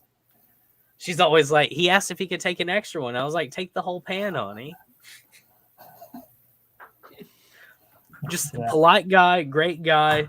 Jared is one of my favorite humans. Like I said, we became super good friends. Go ahead, buddy. Hey, the fact that you set us up with a nice little place to stay, and I didn't have to pay any money to stay there at Bristol. Plus, it was a pretty nice setup there, and fell asleep watching an old NASCAR race. That was dude. Literally, we're up at 8. Like we wake up like simultaneously at 8 a.m. and we're watching like the 2008 Daytona 500 or something. I remember. I got that on DVD. I remember Dakota said he woke up at like 3 a.m. or something. He saw like it was 5 laps to go in the Bristol night race, the Dale Jr. one. And he's like, "Oh, I'm gonna watch." Like 3 a.m. Literally, my TV played nothing but old NASCAR races the whole time everybody was here. Great time. Jared, I hope you're coming down for Bristol Dirt. I'm gonna try. Jacob, do you remember sitting next to Jared? I do. We were watching Jared stage 1 and stage 2. Jared didn't know where the fuck he was at. He was sitting there. He was like, "Oh, look at Kyle," and we're like, "Hey, that's actually McDowell. That's not Kyle." Listen, real quick. What happened at Bristol? Bristol is like Las Vegas. Hey, what happened at Bristol stays at Bristol. That's exactly right. Jared, you laid in my lap in the backseat of Cody's car too. I caressed your leg. Remember that? Yeah, I do. Okay, I do remember that. It's more of like once we started walking up the steps is whenever I was like, you walked up to the scanner, the scanner truck, and you said, "Hey, I bought these scanners earlier and I lost my batteries." And they're like, "Oh, here you go." I waited so long for them just to do that. So actually, funny you say that because I feel like at least myself, I'm not sure about Dalton because Dalton's a grown up. I would hope that I could drag Jacob with me, and I know that Cooper is going to be more than willing when I hit him up on the phone. Jared's already said we're going to Pocono next year. Okay, let's go. Let's camp. And Watkins Glen. Definitely got to hit Watkins Glen. Yeah. Yeah. I don't know about the Glen. I don't know about that. All I'm saying is I was on Facebook Marketplace today. And there is a Bristol Motor Speedway bus on Facebook Marketplace for $4,000 right now. What? Well, if you buy our merch, then we can hop on it. Where is it? Now, what kind of condition is it in? Is it in like ready to go condition? Yeah, all we'd have to do is take those seats out, throw some fucking bunk beds in there, and we're rolling. That's not bad. Oh shit! Hey, who's that person that just commented that had the Pocono Raceway in their profile picture? Where are they from? I assume he's from there.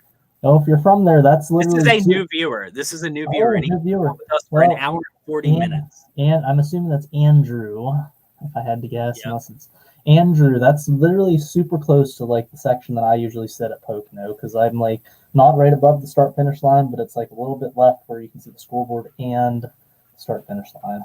Oh, he's from Williamsport. All right. We got some PA listeners in here. Sorry. Let's go. Little League World Series. That's guy. Jared's stomping ground. Let's go, Pennsylvania. Whenever anyone from Pennsylvania, I respect him for listening to some people from East Tennessee. So yeah, Little League World Series. Let's go. Austin Dillon was in the Little League World Series. Fun tidbit. You guys didn't know that? Yeah, Austin Dillon was in it. And is anyone a Georgia football fan at all? Dalton is. Absolutely not. Dalton, you're a Georgia fan? Dalton's a big Bulldogs fan. Hashtag 1980. Jared, do you not see Kirby Smart? Do you not see the Bulldogs flag behind him? No. Oh, I guess not. Anyways, do you remember their quarterback? They had Aaron Murray a couple years ago. Unfortunately. Anyways, either way, I saw him play in the Little League World Series whenever he was like. Oh, he played Little League? He was in the Little League World Series, but the year that I went. It's always good at. Fuck Aaron Murray. But still, fuck Georgia. Fuck Aaron Murray. We got some. Hey, did you know Georgia's ranked number 1 in the nation in football? Hey, did you know that Oklahoma dropped from 4th to 8th? Yeah. Did you know that Cincinnati dropped from 2 to 5? Did you know that Kansas almost beat Oklahoma State a couple weeks ago? Or Oklahoma? Thank you. I know. I watched it. I'm a Pokes fan, so yeah. Did you know we competed with Alabama for 3.5 quarters? All right. And then it went from 21-34 to 21-52. 31-24, FYI. Oh, sorry. It's all the same. It doesn't fucking matter, Dalton. They got their ass slaughtered. Absolutely demolished. Anywho, guess where we're headed? Phoenix, baby. Bristol. Oh no, wrong Homestead. Track, wrong track. Homestead. Atlanta. We are sealing I up wish. our NASCAR season.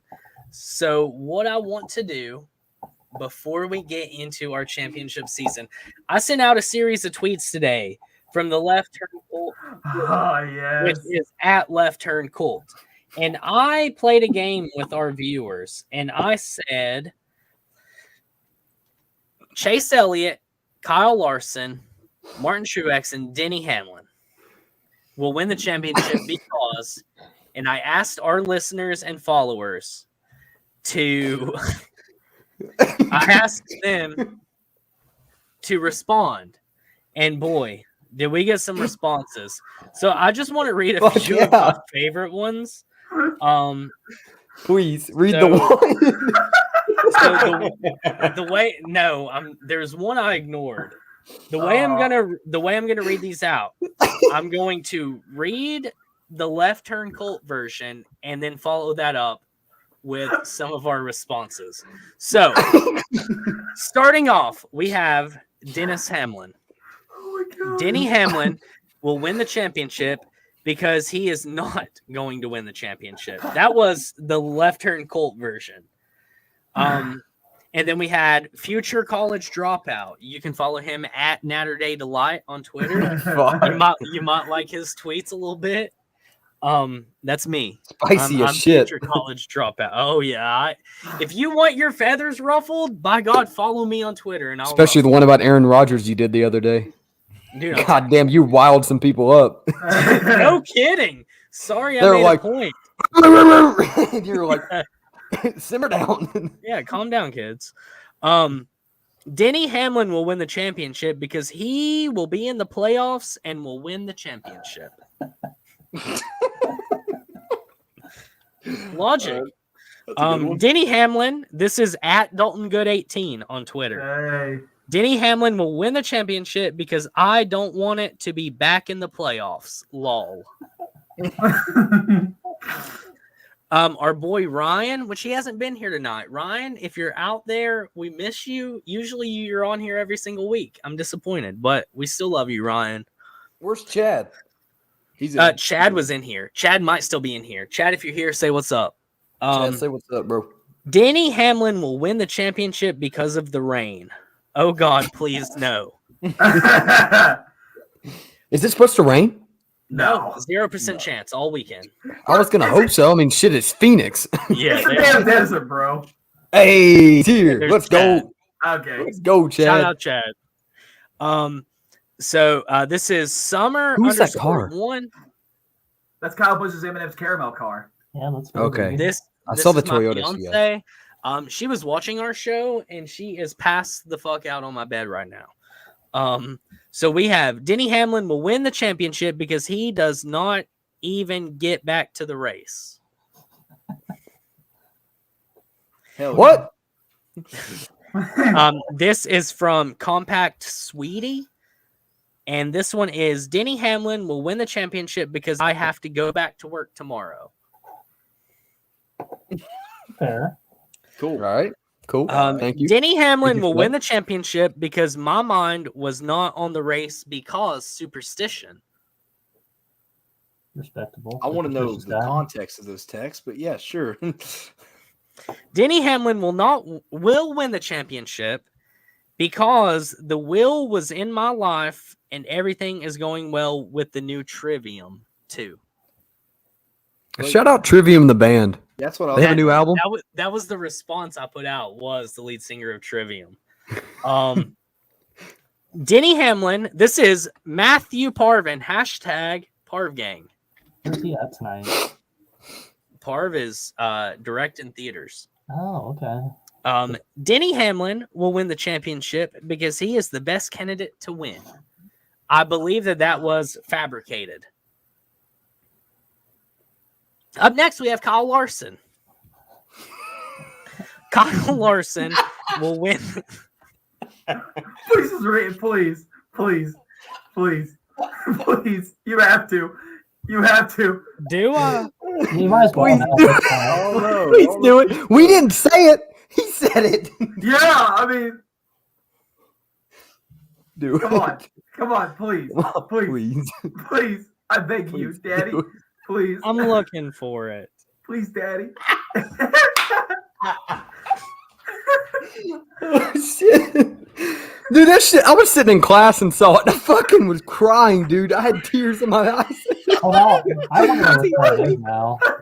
I couldn't fucking see. Cooper's gonna fall out of his chair like God. You'll hear in about 5 minutes. It's been a good 1 year run on the left turn course.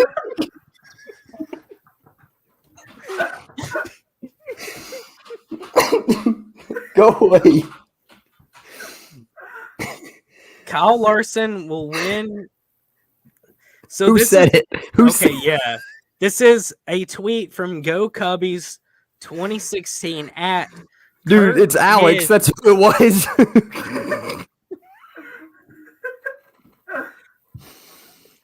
He's a big Chase guy. Well, explains it. This is Go Cubbies 2016. His Twitter handle is at Kurt is 41 fan. I'm gonna buy him something, Kurt Busch. I swear to God. Kyle Larson will win the championship because it will end racism as we know it.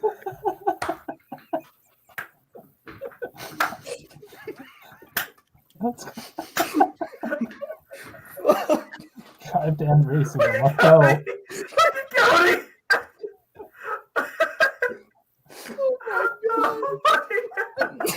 That one wins. That was a 10 out of 10. I'll be honest. That one wins. We don't even have to read the rest of it. That one takes the cake. Let's move on to Mark Trace Jr. Dude, my fucking chest hurts. There's one more Larson one that I want to read because it's great. Kyle Larson fucking will dropping win that one. Kyle Larson will win the championship because of homeowners insurance cover the other kids caught in the act of the best time ever seen. Why were they on some shit about Kyle Larson today? I don't get it. Up next, we had Chase Elliott. God. Oh, Chase Elliott will win the championship because I have no idea why I have to see that. Was that I feel like that was Dalton. it was not me, but that's relatable. Dalton, if Chase wins, buy a Chase Elliott flag. No. This one Never. is sad. It's an empty Chase space there above Elliott. that Predator sign.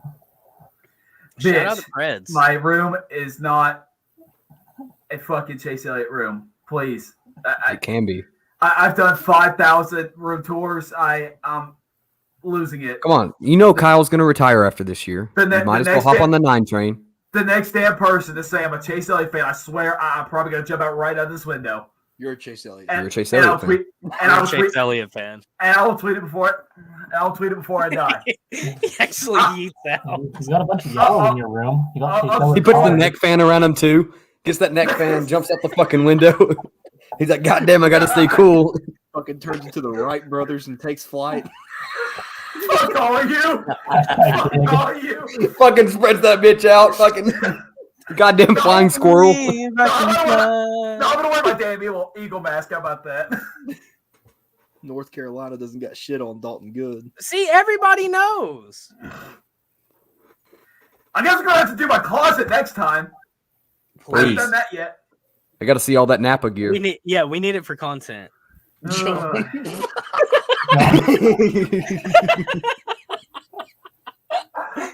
Danny, fuck you.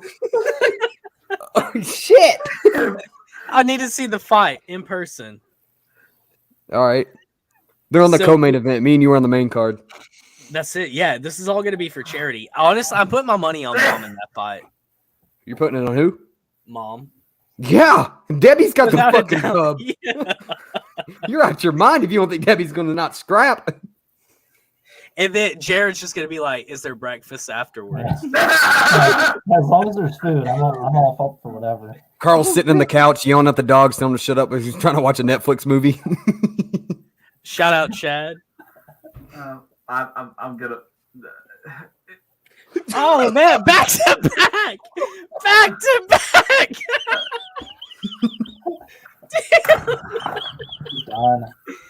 No, Dalton's done. Dalton's done. Oh, God. Dalton's done. He's gonna go grab everything in his closet too and show each one by one. He's like, I'm not He's a bringing Chase Kyle. Elliott fan. I think he's bringing Kyle. Kyle's here. Kyle Busch is going to take over for the rest of the show. So here he is. I appreciate it for a great season. Thank you, Lester Cole, for hiring me. I'm done. Hey, Kyle. Go- Kyle, anybody how that does takes it feel to this be weekend, out here of you the go. championship I'll take it four? over. Kyle, how does He it can't fucking hear you. Kyle, how does it feel to be out of the championship? Damn, I four? love seeing Kyle's fucking dick. So- Shout out Mac. Shout out Mac Tools real quick. Sponsored by Mac Tools. I wonder how sensitivity training is going. Damn, I love how I love how Heidi's just sitting there. Look, she's wagging her tail. He's playing with her right now. So You know her name's actually Elliot.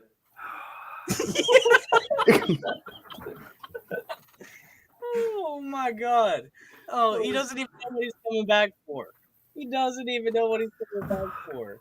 What's this? Look at him. Hang on. Wait, what? Yep. Is that blue? Hey, is Heidi's actual name Elliot instead? Y'all pissing me off. So, He's got the Reese pieces out for for Elliot. Shout out ET. I'm going to kill every single one of y'all after today. Not convenient. so we're back on Chase How Elliott. do I open this damn thing? Can someone help me? Yeah. What's the switch? Chase Elliott will win the championship because I have no one. LOL. I'm sorry, buddy. Dalton. Oh, Chase Elliott will win the championship because of the year, and the other side is the best way. Very inspirational. Why are Chase Elliott fans so sad? At Dalton Good 18. There we Kyle go. Larson Yep. will win the championship because of the season finale. that's factual there. It could happen. One day. Oh my god, no. And then No. someone just literally, this was just their response to it. He's a fraud. Yeah. Like there was nothing else. It was just he's a fraud. Great. Now moving on. That boy spitting. This is another at Dalton Good 18. Martin Truex Jr. will win the championship because of the win in the playoffs, and the playoffs will be the playoffs. Playoffs. Playoffs gotta be playoffs. I get it! Stop! God! One of my favorites for Chase was Chase Elliott will win the championship because we need heavy cream for the Alfredo. Heidi, please come here. I need some emotional support. Come on. I think I you need need some emotional sensitivity support here. training. Please. I need my emotional support dog. She's got the fucking jacket on too. I'm just gonna Heidi, I need you to give me some emotional support. And then we have our boy Eric Myers say Chase Elliott will win the championship because NASCAR will find a way to give it to him. Yeah. It's like they did at the Roval. Hey, Um, come on, you should be happy about that. I ain't happy about shit. Chase Elliott will win the championship because he wins a race in the championship race. Hell yeah. And then I'll do one more for good measure. You got Kyle one for Larson- MTJ that just came in. Okay, I'll go and read it. Wink, wink. Kyle Larson will win the championship because I have a few minutes to go to the store and get a new one or two of them, and the other one is a good one to go to at the house. Nice. What? Honestly understood that, and that's what's sad. And then we have one from Cooper Watson that says Martin Truex Jr. will win the championship because Bass Pro always wins, baby, superior. That's in all caps, and I have a hard time believing that was predictive text. So we're going to have to wait Yeah. for Black Flag. Hey, I actually found the Hendrick car's Kyle Larson car yesterday. I was pretty pumped about that. Must be nice. Yeah, I've got that in the Nation's Guard. It's cool. Yeah, where did you get that? Oh, this? Bristol? Did you make it? Oh, did you? Oh, okay. So it's Phoneix. Phoenix. Oh, Shout out finally. those Reese Pieces. Shout out Elliot. Shout out ET. E.T. footnote. So I guess this is where we bring up this little banner.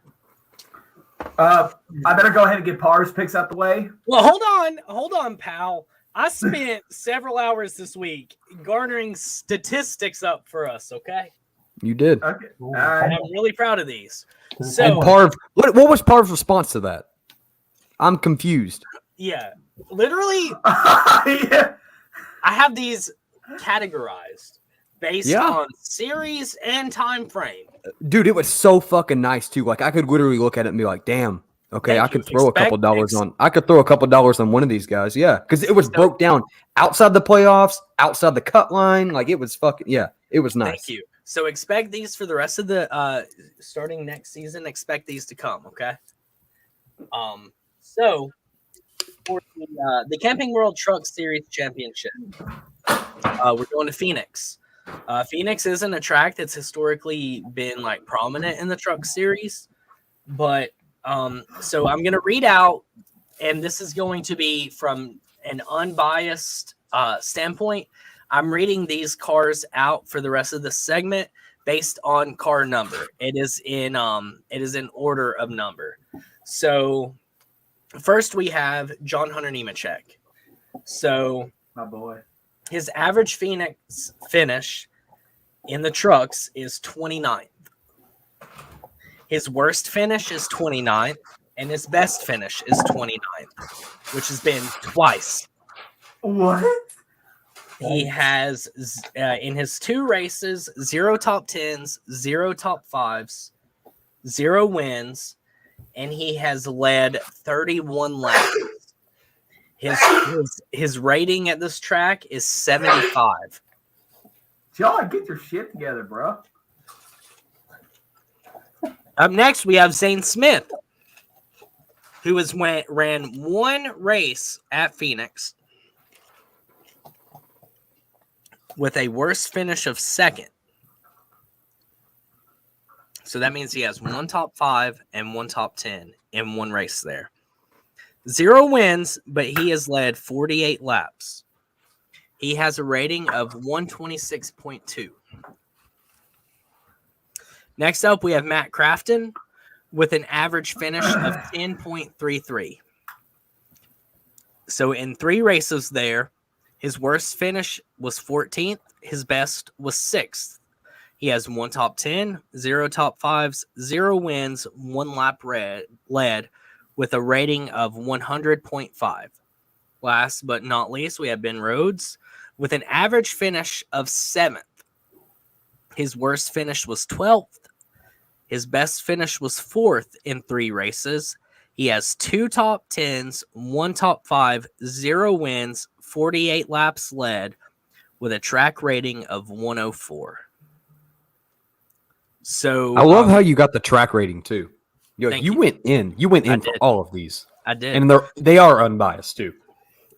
So you have 21 of 22 races completed in the truck series. John Hunter has 15 top 10s, 12 top 5s, 5 wins, 572 laps led on the season with an average finish of 9.9. What race didn't finish this year? I'm not sure. Well, Martinsville.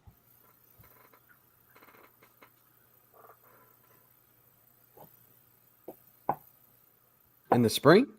No, he didn't finish this last time at Martinsville. Oh, you're talking about driver finish. Oh, I thought you meant finishes on the season, like rained out. No. My bad. Sorry. So Zane Smith has 13 top 10s, 2 top 5s, 1 win, which came at Martinsville. He's led 131 laps on the year and has an average finish of 13th. Matt Crafton has 12 top 10s, 5 top 5s, 0 wins. He's only led 20 laps on the year, and his average finish is 14th.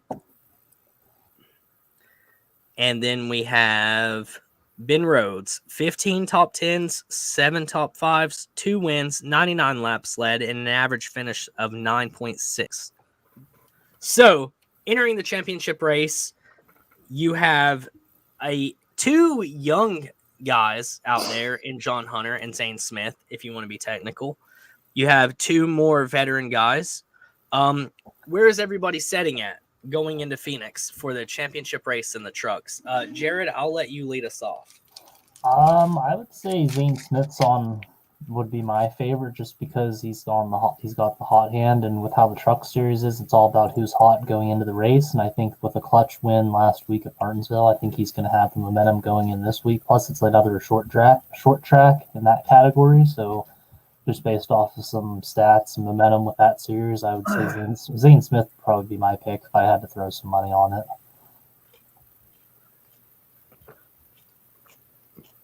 Dalton. I would probably have to go with John Hunter Nemechek, just because he's been the dominant truck all season long. I feel like he's pretty pissed off after Martinsville. He's very lucky to make it in. So I know his statistics aren't all that good, but I feel like he turns that around this Sunday. And also, I know I'm kind of biased, fellow KBM fan. I want Kyle Busch's drivers in the truck series to be successful, win championships. Hadn't had a good lineup ever since Noah Gragson left. So I'm going hard for that number 4. Cooper? Are we giving picks to win, or are we just picking out of the 4? I mean, you can do if you're going to give a pick to win, because traditionally the championship guy wins the race. You can give a pick to win if you want to, but I'm just going to give my championship pick, which is who I assume to win. I honestly believe that none of the 4 win the race. I seriously, no bias, I think Stuart Friesen wins the race. Now, I think Sheldon will get into John, which is going to make John get knocked out. And I'm pretty sure out of the championship 4, I think Ben Rhodes is going to win. Ben Rhodes is the name that I'm looking at. But I think Stuart Friesen will win the race. He's been sharp all damn season, and he's looking for that win. So I'm going to stick with Stuart. But Ben Rhodes is your champion.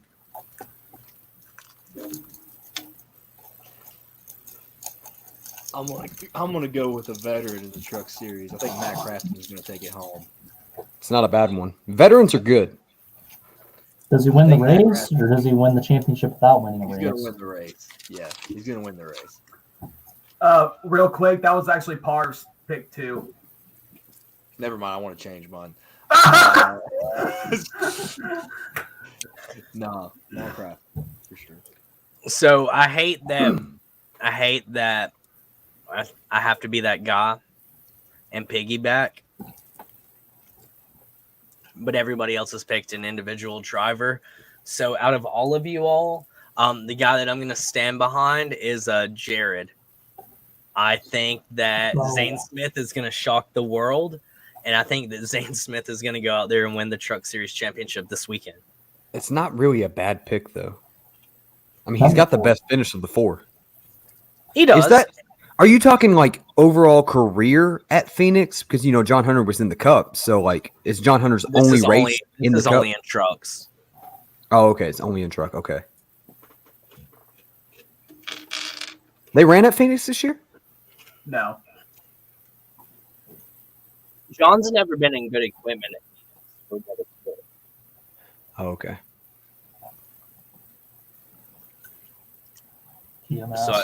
Yep. So, I mean, it's going to be it's all 3 races this weekend I'm excited for. There's not one that I think that I'm more excited for than the other, to be completely honest with you. Dude, shout out Chris Hacker for that Dropout Kings car. That is a slick-looking ride. I am so excited to see that Chris car. for getting that ride together last minute. Dude, he got it like Tuesday. I swear to God, it was like Tuesday, and he was like, I got a phone call, and it was like, you ready to go? All of a sudden, Dropout Kings, it's like, shit, we'll throw our brand all on the car. It's just cool, because like last week, we got a John 5 Sin Mayer car. This week, we get a Dropout Kings Hacker car. Like, that's cool. We're getting a little bit of metal in NASCAR. Chris is the real deal, and the reason why I say that, obviously he's not in massively competitive equipment, but he is running lap times comparable to leaders. I'm a big analytical guy. That's what I'll look for. And Chris stays up there as far as lap times go with the leaders. He's running for Rayum, right? He's not running for Nice again, correct? This weekend is Rayum. Yeah, okay. Also, shout out Chris for getting a 16th place finish in Martinsville. I know. I'm telling you, he ran so well. Yeah. And he was beat to shit, too. He was. Truck Series, sayonara. Hello, Xfinity.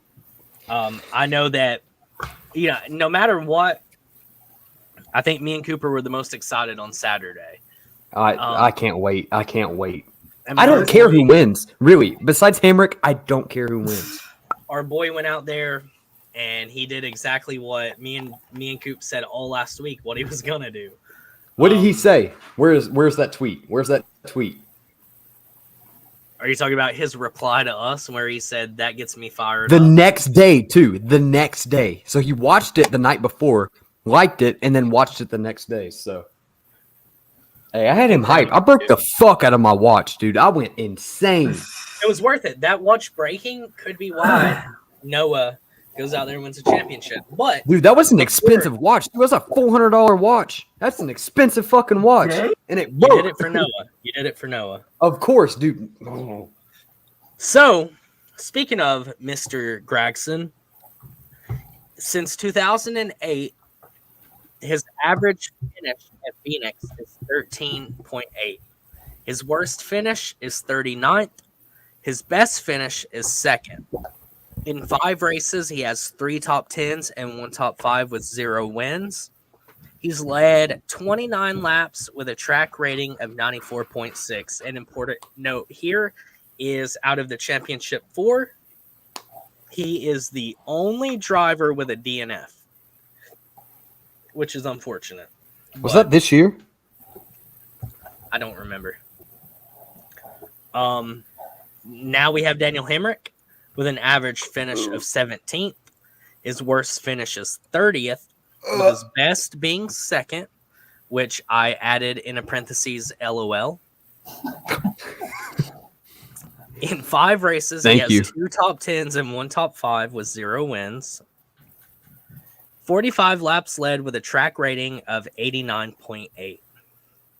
Moving on, we have the Dinger, which has kind of been the Cinderella story of the season. I think everybody could agree with that.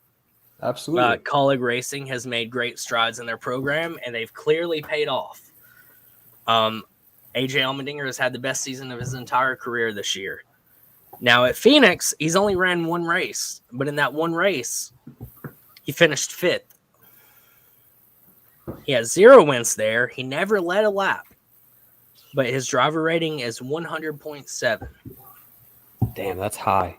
And then finally, we have Austin Cindric, the defending Xfinity Cup champion, who has an average finish of 5.86. His worst finish in 7 races there is 16th. His best finish is 1st twice. He has 6 top 10s, 4 top 5s. He's led 216 laps with 2 wins with a driver rating of 113. We'll run the same order.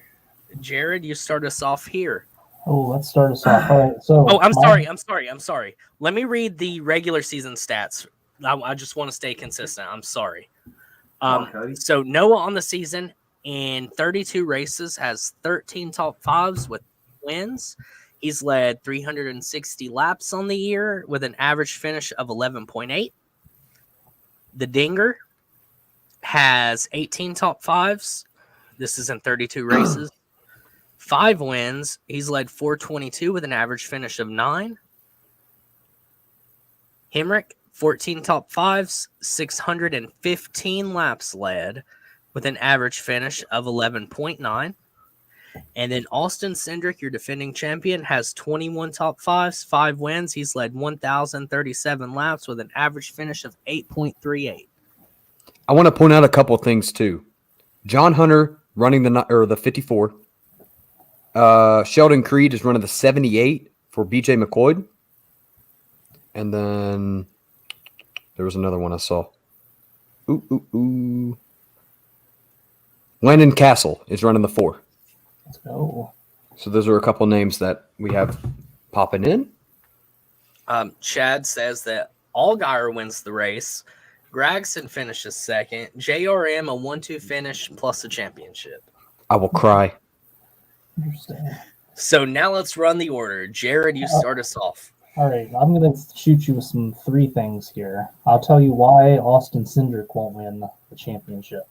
Ford has not won a race in the Xfinity Series since the Indianapolis Road Course, if that surprises anyone or not. So I don't think Austin, I mean, he could, but I just don't think Ford's been there. And Chevrolet has really won, I think they've won all the races since then, minus the 2 with John Hunter at Texas, and then the Kansas race that was won by Ty Gibbs. So I think Chevrolet has the advantage here, which is why I can possibly see Noah Gragson pulling off, because he's had a heck of a second half of the season. So he's my go-to for this weekend. I think he's ready. I think that win last week really just set the tone. You know, I mean, if you're shotgunning a beer after you win a race with the fans, I think you know what's up. So I think feeling good. I think he's feeling good. He's got all the. It's another momentum thing. I'm going to see just how this playoffs is going. I think he's got all the momentum on his side. He's ready to go. He's ready to win that championship. And then the third thing I want to say, wouldn't it be funny if John Hunter Nemechek wins the race, Daniel Hemrick finishes second and wins the championship that way? I'll cry. Those are my 3 hot takes for the Xfinity Series this weekend. I will quit LTC if Daniel Hemrick wins the championship. You heard it here. Dalton, the 13-minute mark and the 2 hour 16-minute mark. Remember them. 2 hours 16. Okay. What was the 13-minute? I gave a spicy take, I think. Oh, I said that everybody was going to hate the next gen car before Bristol Dirt.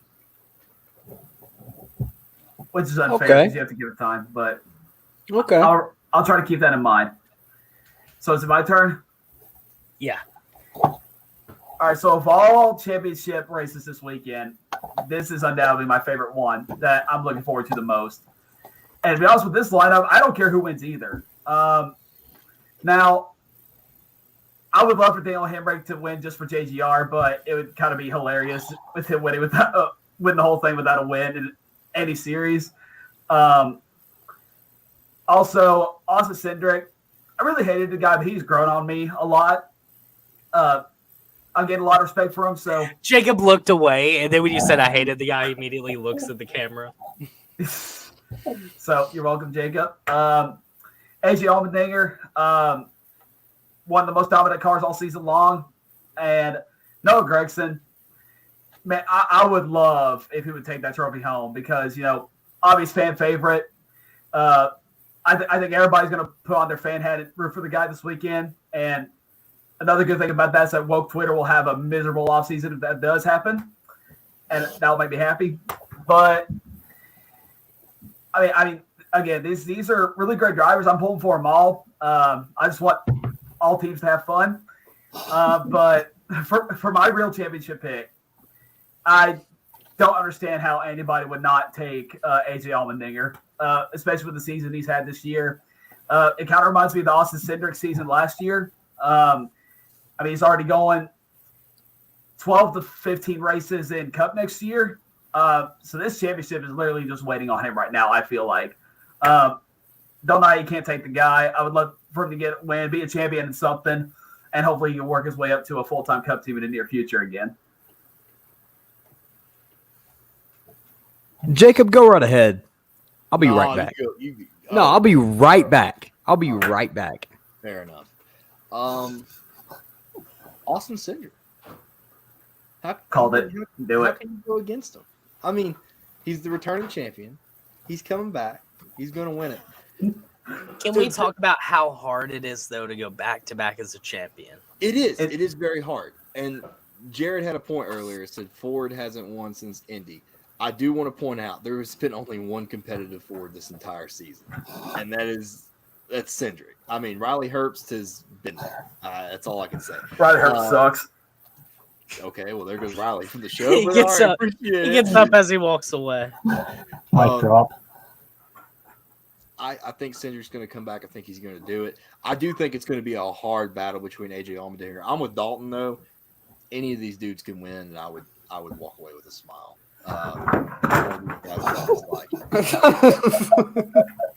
Hey, 220. Mark it. 220. 220. Yeah. 220. Damn it! I stepped on my Christmas tree cakes. Hey, 220. We're marking it, Dalton. You just fucking ate shit right there.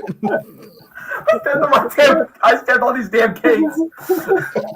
Hey, shout out those Christmas cakes though. I'm back. I'm ready. I've got one thing to say, and that's ever since I watched The Clash this year, one man stuck out to me, and that was Noah Gragson, running for that fucking guy in Heat 5 that used to beat the shit out of me, Brendan Gaughan. I didn't know who he was, running that beard oil car, and I asked you guys, who the fuck is that? You said, that's Noah Gragson. You should watch him. You'll like him. And he's grown on me all fucking season. And he's been my driver that I've been like, God damn, I love this guy. Had him on the show, and I was honored. I was so fucking excited. I've never fanboyed so hard for one person besides Noah Gragson. And I don't know what it is, but if I post something for Noah Gragson, he'll comment, he'll like. He's always there for it. And I'm always excited for Noah Gragson. And I swear, I wear nothing but Noah Gragson hats all the time. So the champion is going to be Noah Gragson. And to honor Noah Gragson, I've got a Bush Apple I'm going to shotgun because that's what we shotgun Saturday. So, Cody, as you talk, I'm going to go ahead and shotgun this beer. So, Noah Gragson's going to win that championship along with that pretty clock he's got. I just want to watch him shotgun it.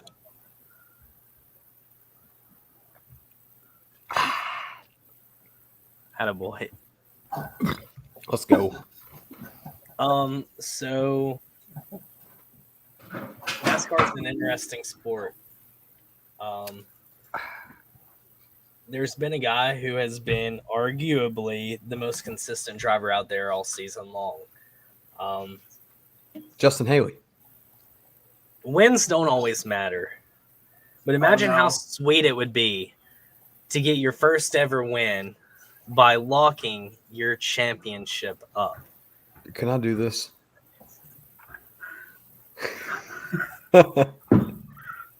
Daniel Hemrick is going to win the championship this weekend. Nick Kenzel from Stock Car Spectacle just came.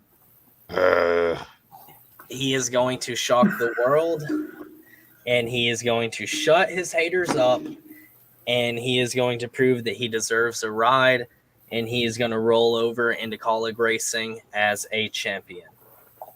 Daniel Hemrick is your 2021 Xfinity Cup champion. That's a great pick. I'm so happy.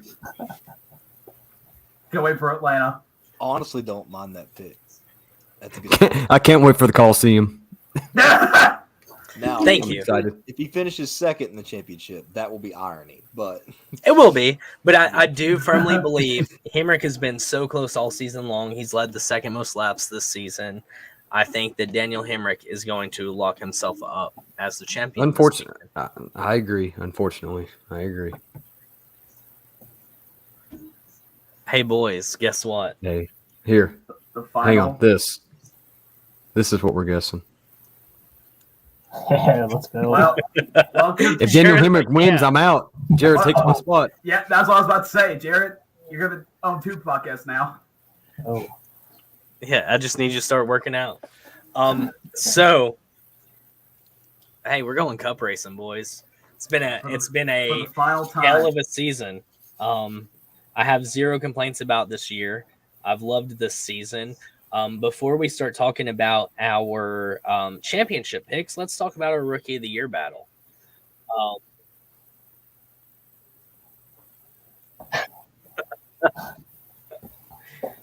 This is just Oh, look at Elliot on the bed. Oh, hi, Elliot. little Elliot. So Little Rookie Elliot. of the Year.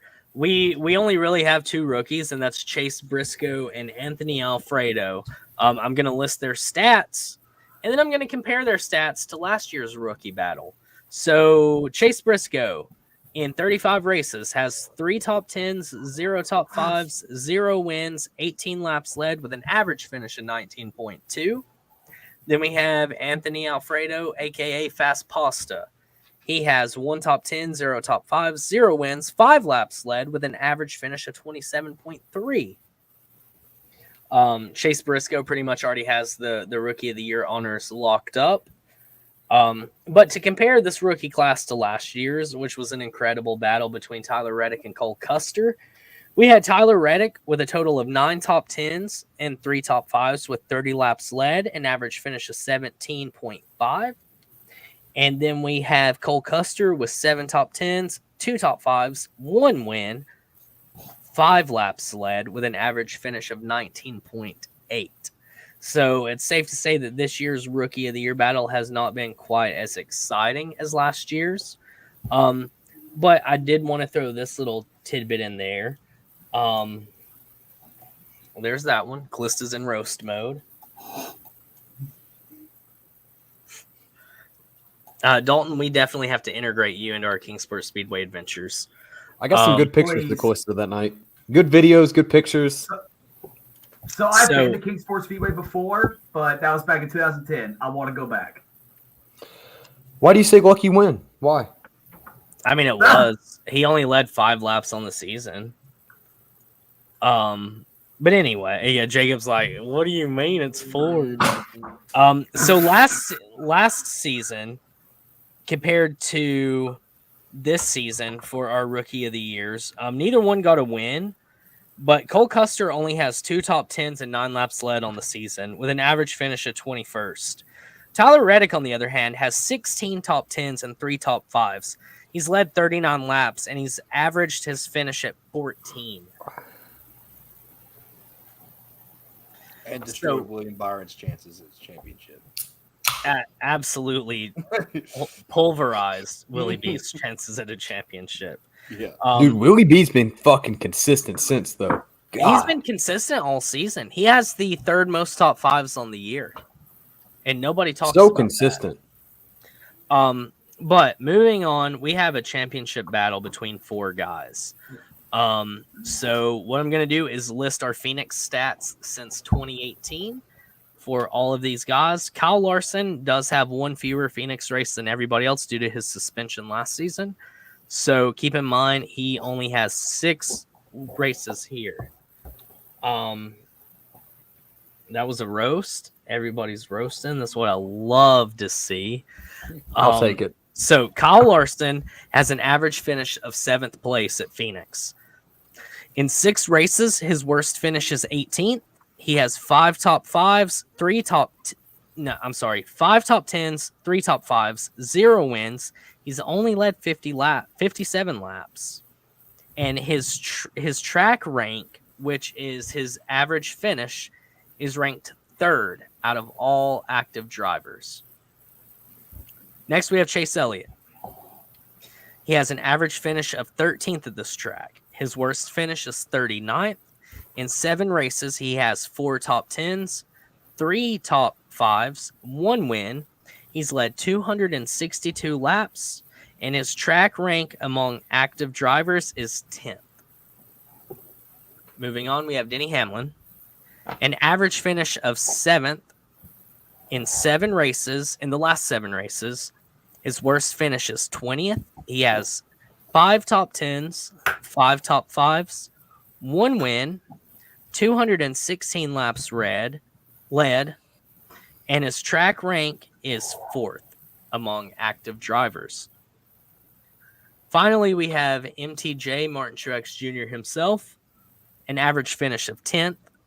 His worst finish in the last 7 races is 32nd. He has 5 top 10s, 3 top 5s, 1 win. He's led 86 laps, and his track rank among active drivers is 7th.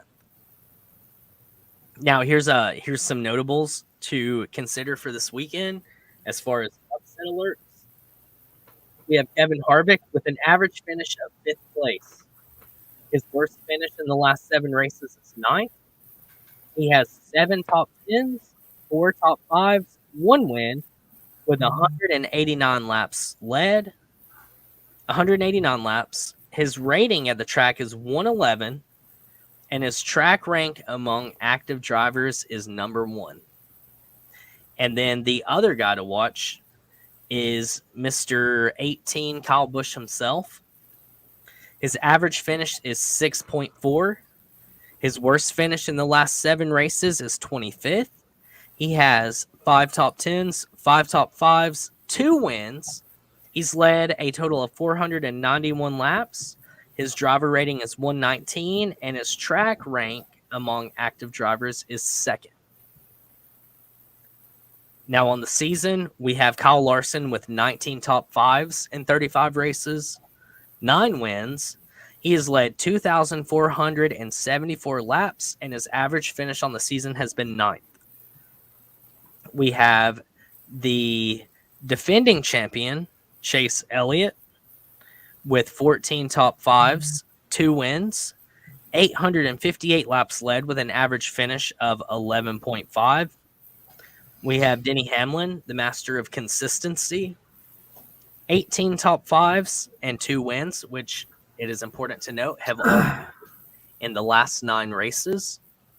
He has 1,502 laps led on the season with an average finish on the year of 8.6. And then last but not least, we have Martin Truex Jr., who has 12 top 5s, 4 wins, 793 led laps with an average finish of 12.3 on the year. Quick little statistical rundown. I will pass it off to Jared to give his pick for this weekend. Man, that's a lot of statistics there that you just threw out at me. This is an interesting race because you can make like storylines and stats for all of these guys here. I mean, like Kyle Larson's been the most dominant guy all year, and I don't think he's choked as much as he has in the past. And I think we've seen like, at the Roval where people were like, oh, he can't do that. Or like even like road courses in general at the beginning of the year, like no one thought he could win road courses, and he goes out and wins a couple road courses. Or like he's below the cut line down at the Roval when he comes back up and wins the thing, and then he wins 3 races in a row on 2 consistent bases. And heck, you could even make an argument he could have had like 15 wins this year if certain things went his way. So I could see him just taking care of business and going off and winning it, kind of like how Truex did in 2017, and just having one of the best statistical drivers win it all year. But I'm also looking at Martin Truex Jr. this weekend strictly because of his short track program and how he's ran on short tracks in general the past couple years. I got to see him race at Richmond this year, and Richmond kind of races like Phoenix in a way, just based off the shape of the track and everything. And I think, like I said, with how his short track skills are the last couple of years, I think he's going to be a good shot at winning that race, and I think he's going to be the title championship winner this year. So I'll jump on the Truex train. Plus, kind of like last year we weren't really expecting Elliott to be like the winner because everyone was like, oh, Hamlin or Harvick's going to win. Then he goes off and wins the championship, and that's kind of the same thing with Truex there. Kind of snuck in the last second. I mean, like he got a 4th place finish at Martinsville, I believe. So I could see Truex definitely winning that thing this year. Just shock the world, get that out there. So I'll jump on the. Thanks, baby. I appreciate you. Put it on. Woo! Look at that. Furniture Row. Shout out Furniture Row. Let's go. Autographed. Oh, let's go. Yeah, 19-1 there in the spring. All right. So one thing I forgot, Parv is picking Austin Cindric for the Xfinity Series, and he's also picking Denny Hamlin for the Cup. Why the fuck is he picking the same drivers I'm picking? I don't know. That's a Parv thing. So for my championship pick, I'm going to go off from what I saw in 2019. In 2019... You mean 2020? No. I'm not talking about 2020. So I did forget to mention, I want us all to name the driver we want to win as well. Okay. Well, so let's go back to 2019. Kyle Busch pretty much dominated the regular season. Now, when he got to the playoffs, he pretty much struggled. especially in the first round. He was able to run consistent enough and had enough points to get through the other three. And I remember entering the championship race, nobody was picking him. Nobody was counting on him to win. Like, his name was hardly mentioned. And I was sitting there thinking, this man about to shock the damn world right here and prove y'all wrong. And sure enough, he went out there, he did. He dominated the race for the second half, got his title. Same thing is happening this year. While NASCAR's social media accounts are busy jacking off to Chase Elliott, they're sleeping on one man right now. I'm not hearing his name being mentioned at all, and I think he's about to do the same thing Kyle did in 2019. I'm not a Chase Elliott fan, but I am a Martin Truex Jr. fan. Let's go. Let's go, baby. So I will put on my Bass Pro gear and cheer on that 19 to take his second championship. And yeah, you're going to regret not mentioning his name. Woo! Oh, his hat's too tight. Cooper? All right, Jacob. Go ahead and whip your cock out. I feel like one to watch for this race is really going to be Ryan Blaney. I feel like Ryan Blaney's going to come out. He's going to be hungry as shit. He's going to show up. It's a short track. He's going to be aggressive as shit. I feel like he's going to knock someone out. I don't know who. He's going to knock someone. Austin Dillon. Well, it don't matter. He can knock Austin Dillon out. Don't matter. But besides Ryan Blaney being the one to watch, I honestly feel Martin Truex is going to be that guy to watch. He's going to win the championship. Martin Truex is the guy. He's a big sleeper right now. He was kind of like Brad. I kept saying last week, Brad, he's a sleeper. Brad, I mean, he contended. He contended at Martinsville. We were watching it. Me and Jacob were pretty excited. We're sitting in front of a Brad fan. He was going crazy. So I thought Martin Truex is that sleeper. Kyle Larson, it's kind of a head toss. Like, I don't know who I'd pick, but I'm going to stick with Martin for right now. Kyle Larson's not a bad pick, but Martin Truex Jr.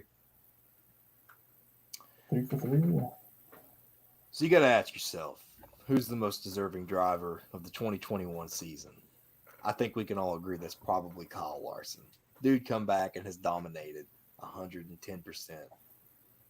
Would I like to see him take home the trophy and earn everything that he has worked for? Yes. But, and I can't believe I'm getting ready to say this, there is one pissed off driver within this field right now. He's not going to finish. He's going to finish. And Harvick is hungry. Harvick's sniffing that blood. He is going to take home the championship. Denny Hamlin. Oh. Ooh. Denny Hamlin is taking the championship home. He's pissed off. He's mad about Martinsville. And he has been feisty since last Sunday. Dude, Alex Bowman, he's not a bad one to watch, though, over at Phoenix. That might get a little scrum. I don't know. They might. But what did Denny say about the hack shirt? Did he say he was going to buy one? I didn't listen to the video. I saw the video was up, but he never mentioned anything about it. He called Bowman unoriginal and went on. Yeah, he said, as I said earlier about these guys, they're just not original, and I'm glad I was able to give him something to make a shirt with. Oh, damn. Denny's feisty. Denny's one to watch. Did you guys buy a hack shirt yet? No. I bought one. I'm not going to buy one. I already bought one. Well, I will say my initial pick for the champion was already named by 3 of our guys. I feel like Truex is nobody to sleep on. But to keep things spicy and to keep things interesting on the show, I'm not going to. Hey, real quick. Hey, your audio cut real bad. Yeah. Mine did? Okay, it's you're back now. You're back. Yeah. No, it cut really bad just a second ago. I'm not going to lock Martin Truex Jr. in.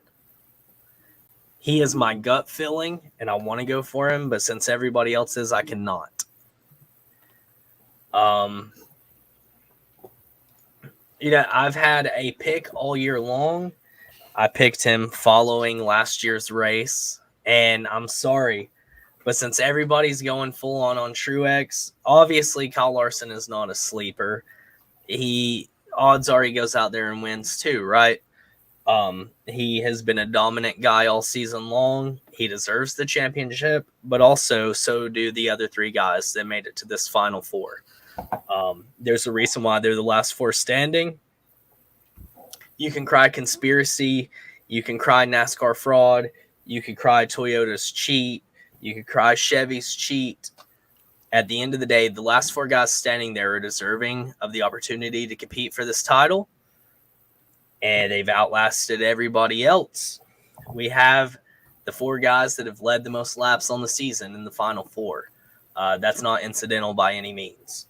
But without anything else being said, I'm excited to order my back-to-back vehicle this weekend when Chase Elliott finds himself in victory lane on Sunday as the youngest ever back-to-back champion in NASCAR history.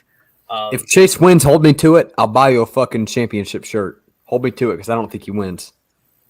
I'm holding you to it. I'm holding you hostage. Come on, here. Denny Hamlin has a great shot. I feel like the same reason why Jacob thinks Denny is going to win is the same reason why I think Denny loses. I think Denny is going to be too far into his emotions and too far into his own head. Kyle Larson countless times has proven that he can buckle under pressure. There's no more pressure than racing for a championship. Martin Truex Jr. is my initial pick. If he wins, I'm not going to be surprised whatsoever because he was my guy before we started the show. He was the guy I was going to name before anybody else started speaking. But to keep it interesting and exciting, we can't have 4 guys picking the same driver. So I am saying Chase Elliott, shout out Bob. Chase Elliott is going to be a back-to-back NASCAR Cup champion. And you're going to see a version of me you've never seen before. Now, I've got a question. Jacob, when are you meeting up with Cody? Probably right before the race. Are you going Sunday or Saturday? Sunday. Okay. Here's a fun fact. My sister is newly involved in NASCAR. And at Bristol, she was like, I like that 5 car. So now she's all in on Larson. And she has stated to me, if Kyle Larson wins, she is getting a Kyle Larson tattoo. Ooh. My dad looked at me straight in the face at Martinsville and said, who's in that 5 car? He's not watched a race all season. Didn't know who he was. That's Kyle Larson. He's the most dominant motherfucker out there. And he was like, damn, I kind of like him. So I think my dad's a slight Kyle Larson fan too. Sorry, Miss Jackson. I am for You're a real Kyle Larson fan if you don't have a 42 hat. Is that the Target hat? Hell yeah, let's go. Is it signed? Sir. Damn. Shout out to a guy named What up, Juan Pablo? I thought, man. No, shout out to this guy named, oh my God. Shout out Coop, honestly. Shout out Coop for those. Dude, $5 a piece? Come on. Jared, how high can you stack it? Let's find out. This is the content that people need. Yeah, see, listen. How many hats Kansas? Actually, hold on. Let's do it this way. Hey, Cody saw him in person. So did I. So did Dalton. I saw him Sunday, too. Did you? But what I was going to say was Big Kyle Larson guy here. I was going to say real quick, speaking of Kyle Larson and Ganassi, I want to give a shout out to my good friend, Johnny Matchburn. So he used to work at Jogas Racing, and he got me to beat Kyle Busch for the first time, and I'll forever be thankful for that. But then a year later, he got laid off at Jogas Racing, and then 10 minutes down the road, he got offered a job at Chip Ganassi. I say 9. And he was Kyle Larson's engineer, one of Kyle Larson's engineers, pretty much. And I need hat guesses, okay? 11. He's for his number. I'm laughing at Dalton trying to tell a sentimental story. You guys say, can you stack the hat? Yeah, stack the hat. I need a number on the hats. Well, just shout out to Johnny Mashburn. That's all I got to say. Callista, I've got a shirt waiting on you if you want it. I'm about to play this game too. The hat game. I can. Callista's got to one-up me. She said 12. Fuck. Shout out Ryan Blaney. Jacob, you got a number? I'm gonna 15. say a good old fuck. I'll say 14 then. Oh, we're going far with this one. I think we can get some more on there. Willy Wonka ass. 17. Jesus Christ. He's going to have to take a fucking knee for this one. Jared about to be Doug Dimmadome over at Dinsdale Dimmadome. Yeah, for sure. Shout out Matt Kenta's hat. God damn, look at that Matt hat. Doug Dimmadome over at Dinsdale Dimmadome. I gotta take a screenshot of this. Please hold on. I gotta make a meme for you. Hold on. Please hold on. Can you look like to the left or the right a little bit? Just to really show what we're working with here. Chad 33. He's got 33 hats, I swear. Where's that Austin Dillon hat? Put that Austin Dillon hat on top. Hold on. This hat screwed That up. would go at the bottom. Uh-oh. Hold on. Uh-oh. I feel like you got to stop now. I feel like we got to stop the count where it's at. Yeah. Count what you have, because it's done. You had to remove it, and you dropped it. We can't adjust the base. Count what you got. I don't think. Can he hear me? I can hear you. I'm focusing right now. Okay. You got to stop it there. Yeah, that's it. You had to readjust. Take the brown one off. Take the brown off. How many you got? Take the brown. This one doesn't count? Yeah, that one fell. Okay. How many you got?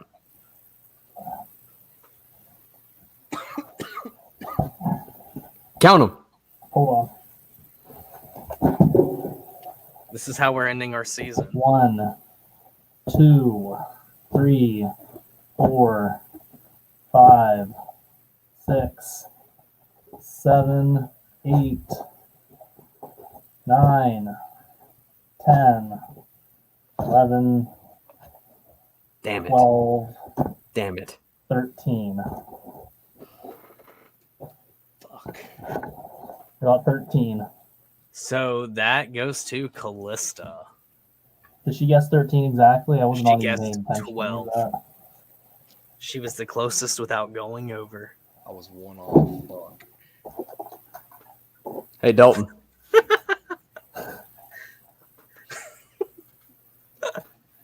Oh God. I'm done talking though, Debbie. I have no insults to fire back at her. I finally realized it made her more powerful, so I assert my Fifth Amendment privilege. Oh, yeah, the more you insult, the more power she builds. Yep. Hey, it's been a good fucking year. It's been a good year. Randomly. I wasn't even supposed to be on this fucking show. I was just supposed to be the graphic guy. I was going to make the logo. Here I am. A year later. Dedicated in that. I mean, look at this shit. Look at this. All the way. That's commitment. Like over a year, I've been that dedicated to this sport. Just think of how much money you would have saved if you didn't get into NASCAR. And tickets and yeah, exactly, dude. I spent so much money. I've met nothing but experiences. I don't know. I'm so happy. I love this. This is great. I'm so excited to see it cap off. Last year, I had no idea what the fuck was happening. I think I jumped on the show and said Brad Cave was going to win the championship. But I don't know. Yeah. I'm appreciative. I love this shit. It was great. It's been a good time. Great year. I don't know what next year brings. I mean, shit. I'm looking at Daytona. Thank you, Mom. Looking at a big one. So. You know what? I'm looking at Daytona too. I don't know how many people are. I know Cody and Jacob are. So, Jared, come on. We'll see. I know. I'm in Jared's camp right there. It's like it's definitely a we'll see kind of thing. I want to go to a lot of races next year. That's like I feel like if I go to the 500, I'm gonna have to cut like 4 races off my schedule to because I got to hit the Dover race, the Richmond races, I have to hit the Martinsville race. Honestly, you should skip Richmond Spring and just do Bristol Dirt. I probably will skip Richmond. It'll probably be Martinsville. I might do both.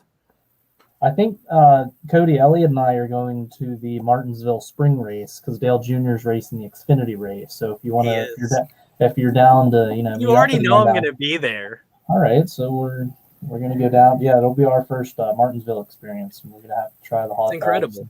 I got to see what all the hoopla is about the hot Good dogs. luck. Fuck. It's just a matter of getting there before the race starts. That's gonna be the first place I go. I'm gonna purposely tell Elliot hey, we're going as soon as the gates open. Yeah, we're getting a hot dog. That's the bottom line. Fingers crossed I get that fucking hot dog next year.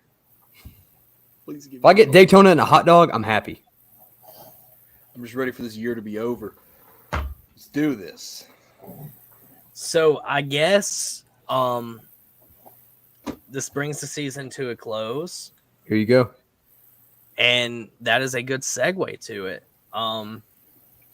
We're not necessarily going to take any time off. I assume that we should have an episode Sunday, maybe. We'll see how it goes. Hopefully, ideally, we have an episode coming Sunday on our reactions to the race.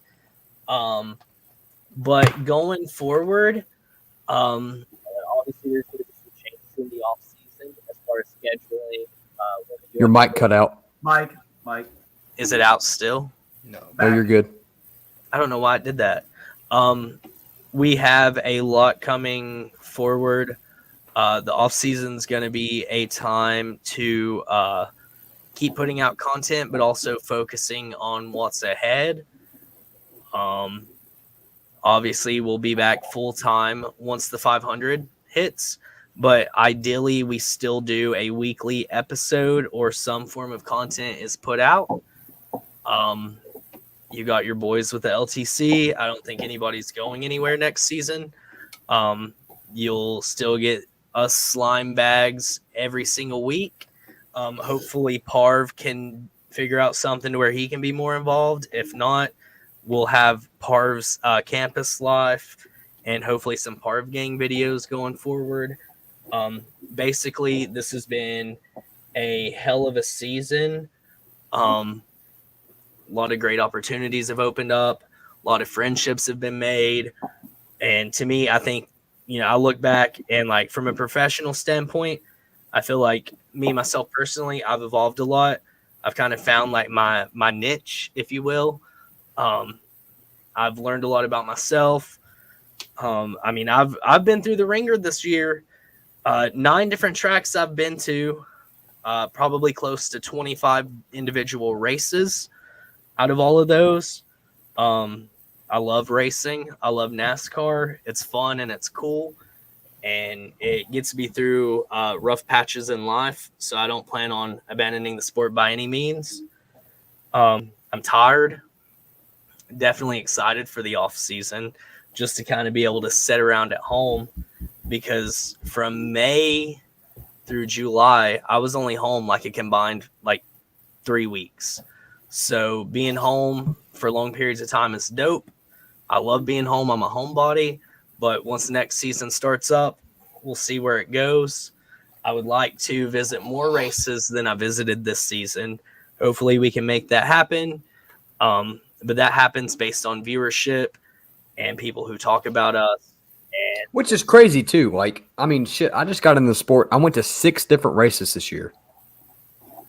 Before, it was 2008 was my last one. It was a Bristol race. This year I've been to 6 different races. In all fairness, it's been great. None of me, Jacob, and Cooper, I could say for sure, we had never been to a track outside of Bristol before. And I went to 7 different tracks this season. 8, technically, if you want to count Indianapolis. Just wild times. It's crazy how many doors this has opened up already. Like I said, speaking for myself, shout out to the Garage guys for taking me on an adventure. Shout out Chairgaten and specifically Dakota for giving me a place to crash in Atlanta. I mean, it's been an incredible time. It's been a fun time. Super stoked going forward. We're definitely not done. Going into next season, I would like to be more consistent and put out more high quality content than we put out this year. Most importantly, I'm just trying to have fun. Yeah. You hit it right there. Can't top that. Yeah, I don't think I can really add any more to that, but I'm appreciative of everyone in this podcast, and it's kind of sad. A year old, this started with a conversation, man. That's literally such a random phone call too. I was literally packing out of my old apartment when I first moved to Knoxville. You gave me a call and you were like, "Hey, trying to start this NASCAR podcast," and I was like, "What the fuck? Why would I want to be a part of that?" And you're like, "Nah, graphic. You do your thing." Started with that quick phone call. Yeah, I'm with Cody. This year has been pretty crazy. So happy to come to a close, and over the off season, we hope to keep shooting shit out there. First and foremost, though, shout out to everybody who watches us every single week. From our parents who support us, specifically Papa Good and Mama Cody, every single week tuning in. Dakota's a big watcher. We got Ryan. We got both Ryans, actually. Dude, I've got people at my work that watch this show now, too. Like, they support us. So, it's just... Yeah, I mean, it's popping just random. Off. We have my sister who watches consistently. We have Jesse Carter who watches consistently. I mean, we have so many different people that have, like, found us or, like, you know, family or friends that continue to support us. And, like... Your mic's cutting out again. If nobody watched us, I mean, it'd be cool and all, like, to still talk about NASCAR, but, like, I probably wouldn't be as excited to do it if, like, the comments were just dead. So the fact that people reach out and talk, it's been super fun, super cool. We've got merch. We do. It's crazy over a year. Like, just minimal shit, but, like, we have stuff. And yeah, right behind you. There's more coming. We've got the Smashville shirt. I mean, we've got that. We've got the LTC shirt, hoodie. We've got some stuff that Dalton's gonna be working on. I'm sitting on stuff. So like, we've got plenty of stuff. It's just crazy how a year's brought us. Yeah, very appreciative of all the cult members out there, and we hope that you guys keep watching. We couldn't do this without you. No way. We've been through some shit. We've said some shit. We've not meant to piss anyone off. Like, we've been here. You know, we give hot takes. That's it. Shout out Dalton for joining. I mean, a local boy too, right outside of our city limits. So, which is we didn't even know. Like when he first joined in, like the first time we had him on. I mean, Jared all the way up in PA. I mean, we've got Dakota all the way down in GA. Like it's grown so much. Yeah. So, I mean, hell, the Stock Car Boys all the way in Illinois, bringing on Dalton, having him around. Fucking Jonathan Ellis out in North Carolina. There's just people we've met that's just been nothing but great to us. Vince Brent. Shit, I used to watch that guy wrestle when I grew up. And then turn around and I see him at tracks. And I'm like, holy shit, it's Vince Brent. Like, it's just crazy. For taking my picture in front of Harvick's Hauler. With the shirt on, too. With the shirt. So, like, it's just crazy. I mean, shit, the fucking Sundays for NASCAR guys. Like, there's just so many groups. Yeah, this has been cool, like, honestly, just getting to know so many people just through, like, podcasting. Because, you know, I go back legit a year from like today or whatever, I wouldn't think I'd be on podcasts or do podcasts with people or even meet people from Tennessee, Georgia, anywhere in the United States. Because like I always thought I was like that one weird kid that liked NASCAR around here. So that's why I was on Twitter and like, I'll just like throw some hot takes out there, even though none of my followers here even care about it, but it at least gives me a place to talk about it. And then next thing you know, I'm meeting people left and right, and I end up being on shows and get to meet people at races and stuff, and went to more staying at random people's houses. Yeah, staying at random people's houses and stuff, making plans to go to different places. Like I was not expecting that. So I think this has probably been the best year ever, honestly, in my NASCAR fan career.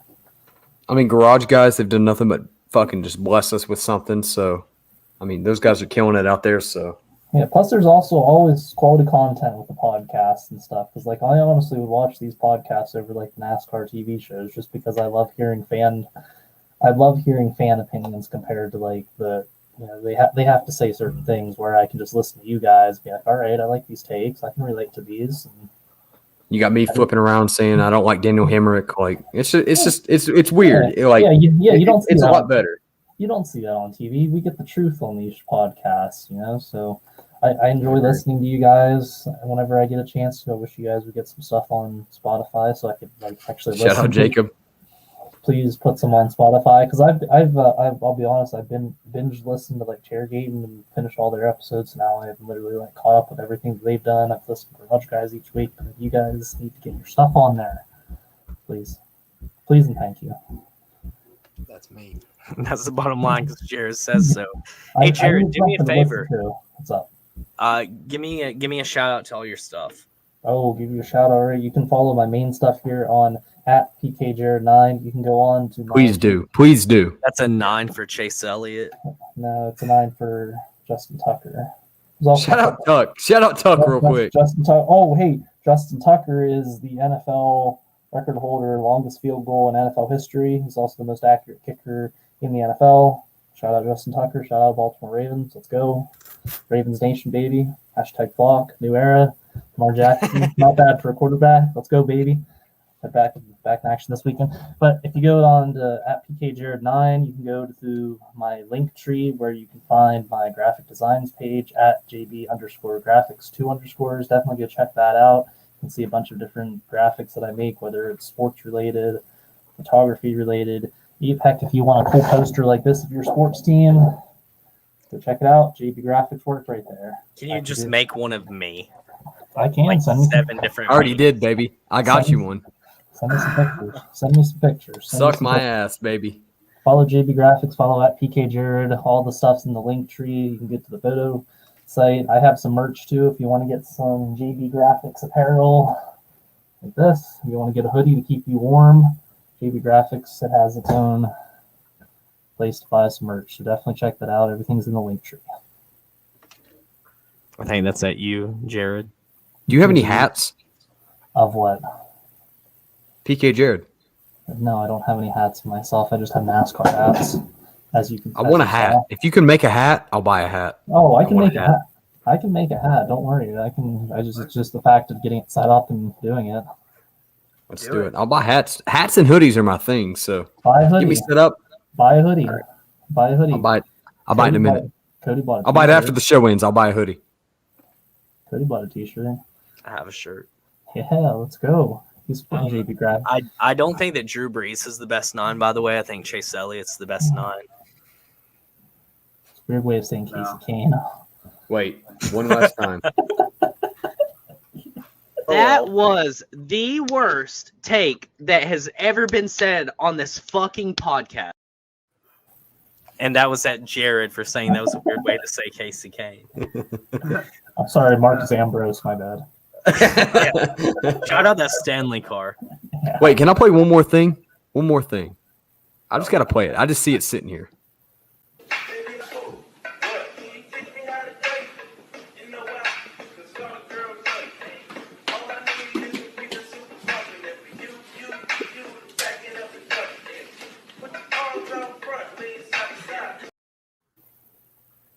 I love it.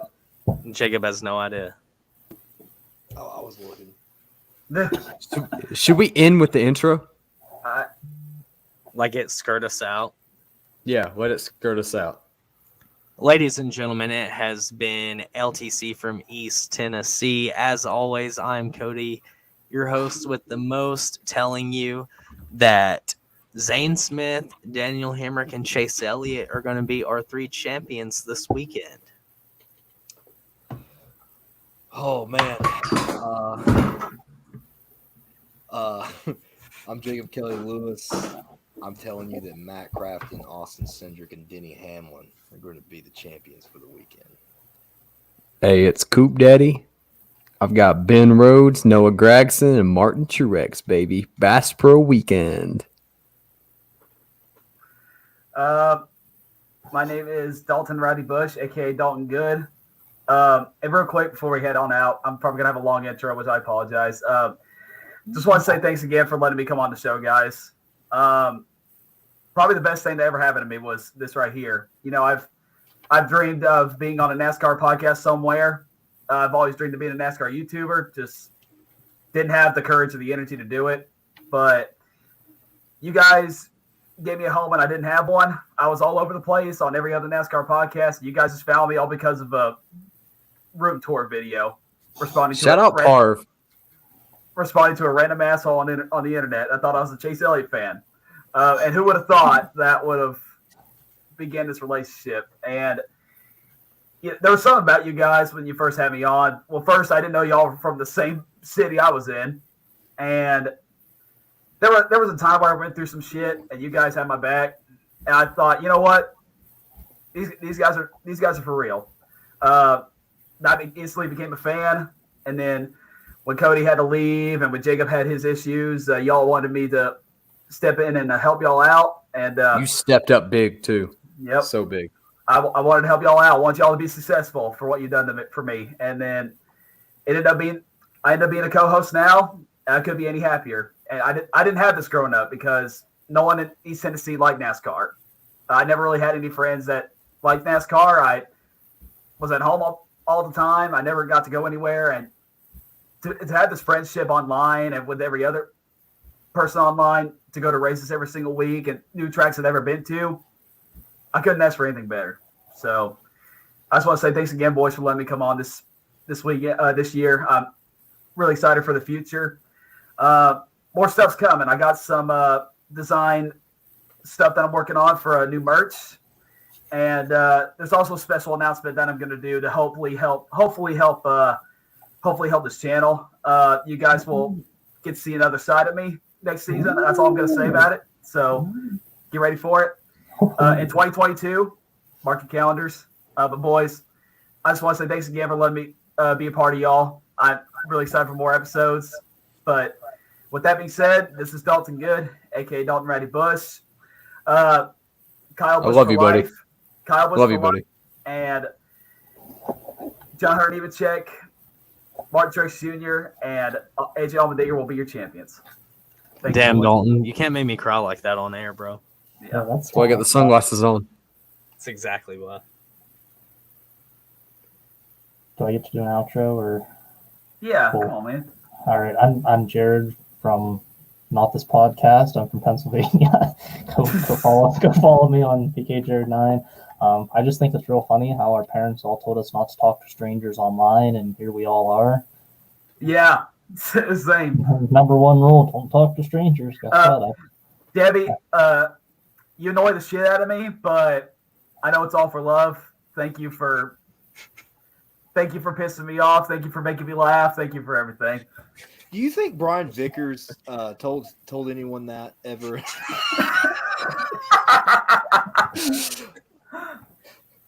Not Vickers. Damn. Calista immediately loads up. Vickers episode coming next Thursday. Did someone say Vickers? Hey, thanks for having me on again this year, guys, or for the couple times I've been on. I know, Cody, you were on my show for one time. You were on some of our other shows we had. I think Jacob and Cooper were on that one with our the Back Road episode. That's where Shout out Back Road, yeah. That's where I met you guys at. And Dalton, I've been a fan just because he was one of the best Kyle Busch Twitter accounts. I'm like, heck yeah, let's go. And then Cody, I've become a pretty good personal friend of yours. You know, our snap streak's doing pretty good. It's healthy. Let's go.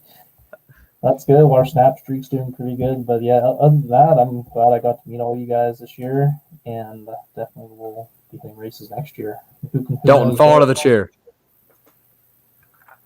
No, I don't want to. Do it. Come on, do it. No, one this last time he would break something. Yeah, because I broke my damn fan last time. Come on, fall out of it. Move the fan, fall out of it. One last time. Come on. One last time. That's how you should end the broadcast, as he's like falling back. Are you sure? Do it. This is how we're going to do it? All right. Do it. Let me make sure no shit is behind here so I don't break it. My name's Dalton Good, and this is Jackass. If he doesn't get up, Cooper made him do it. Oh, my God.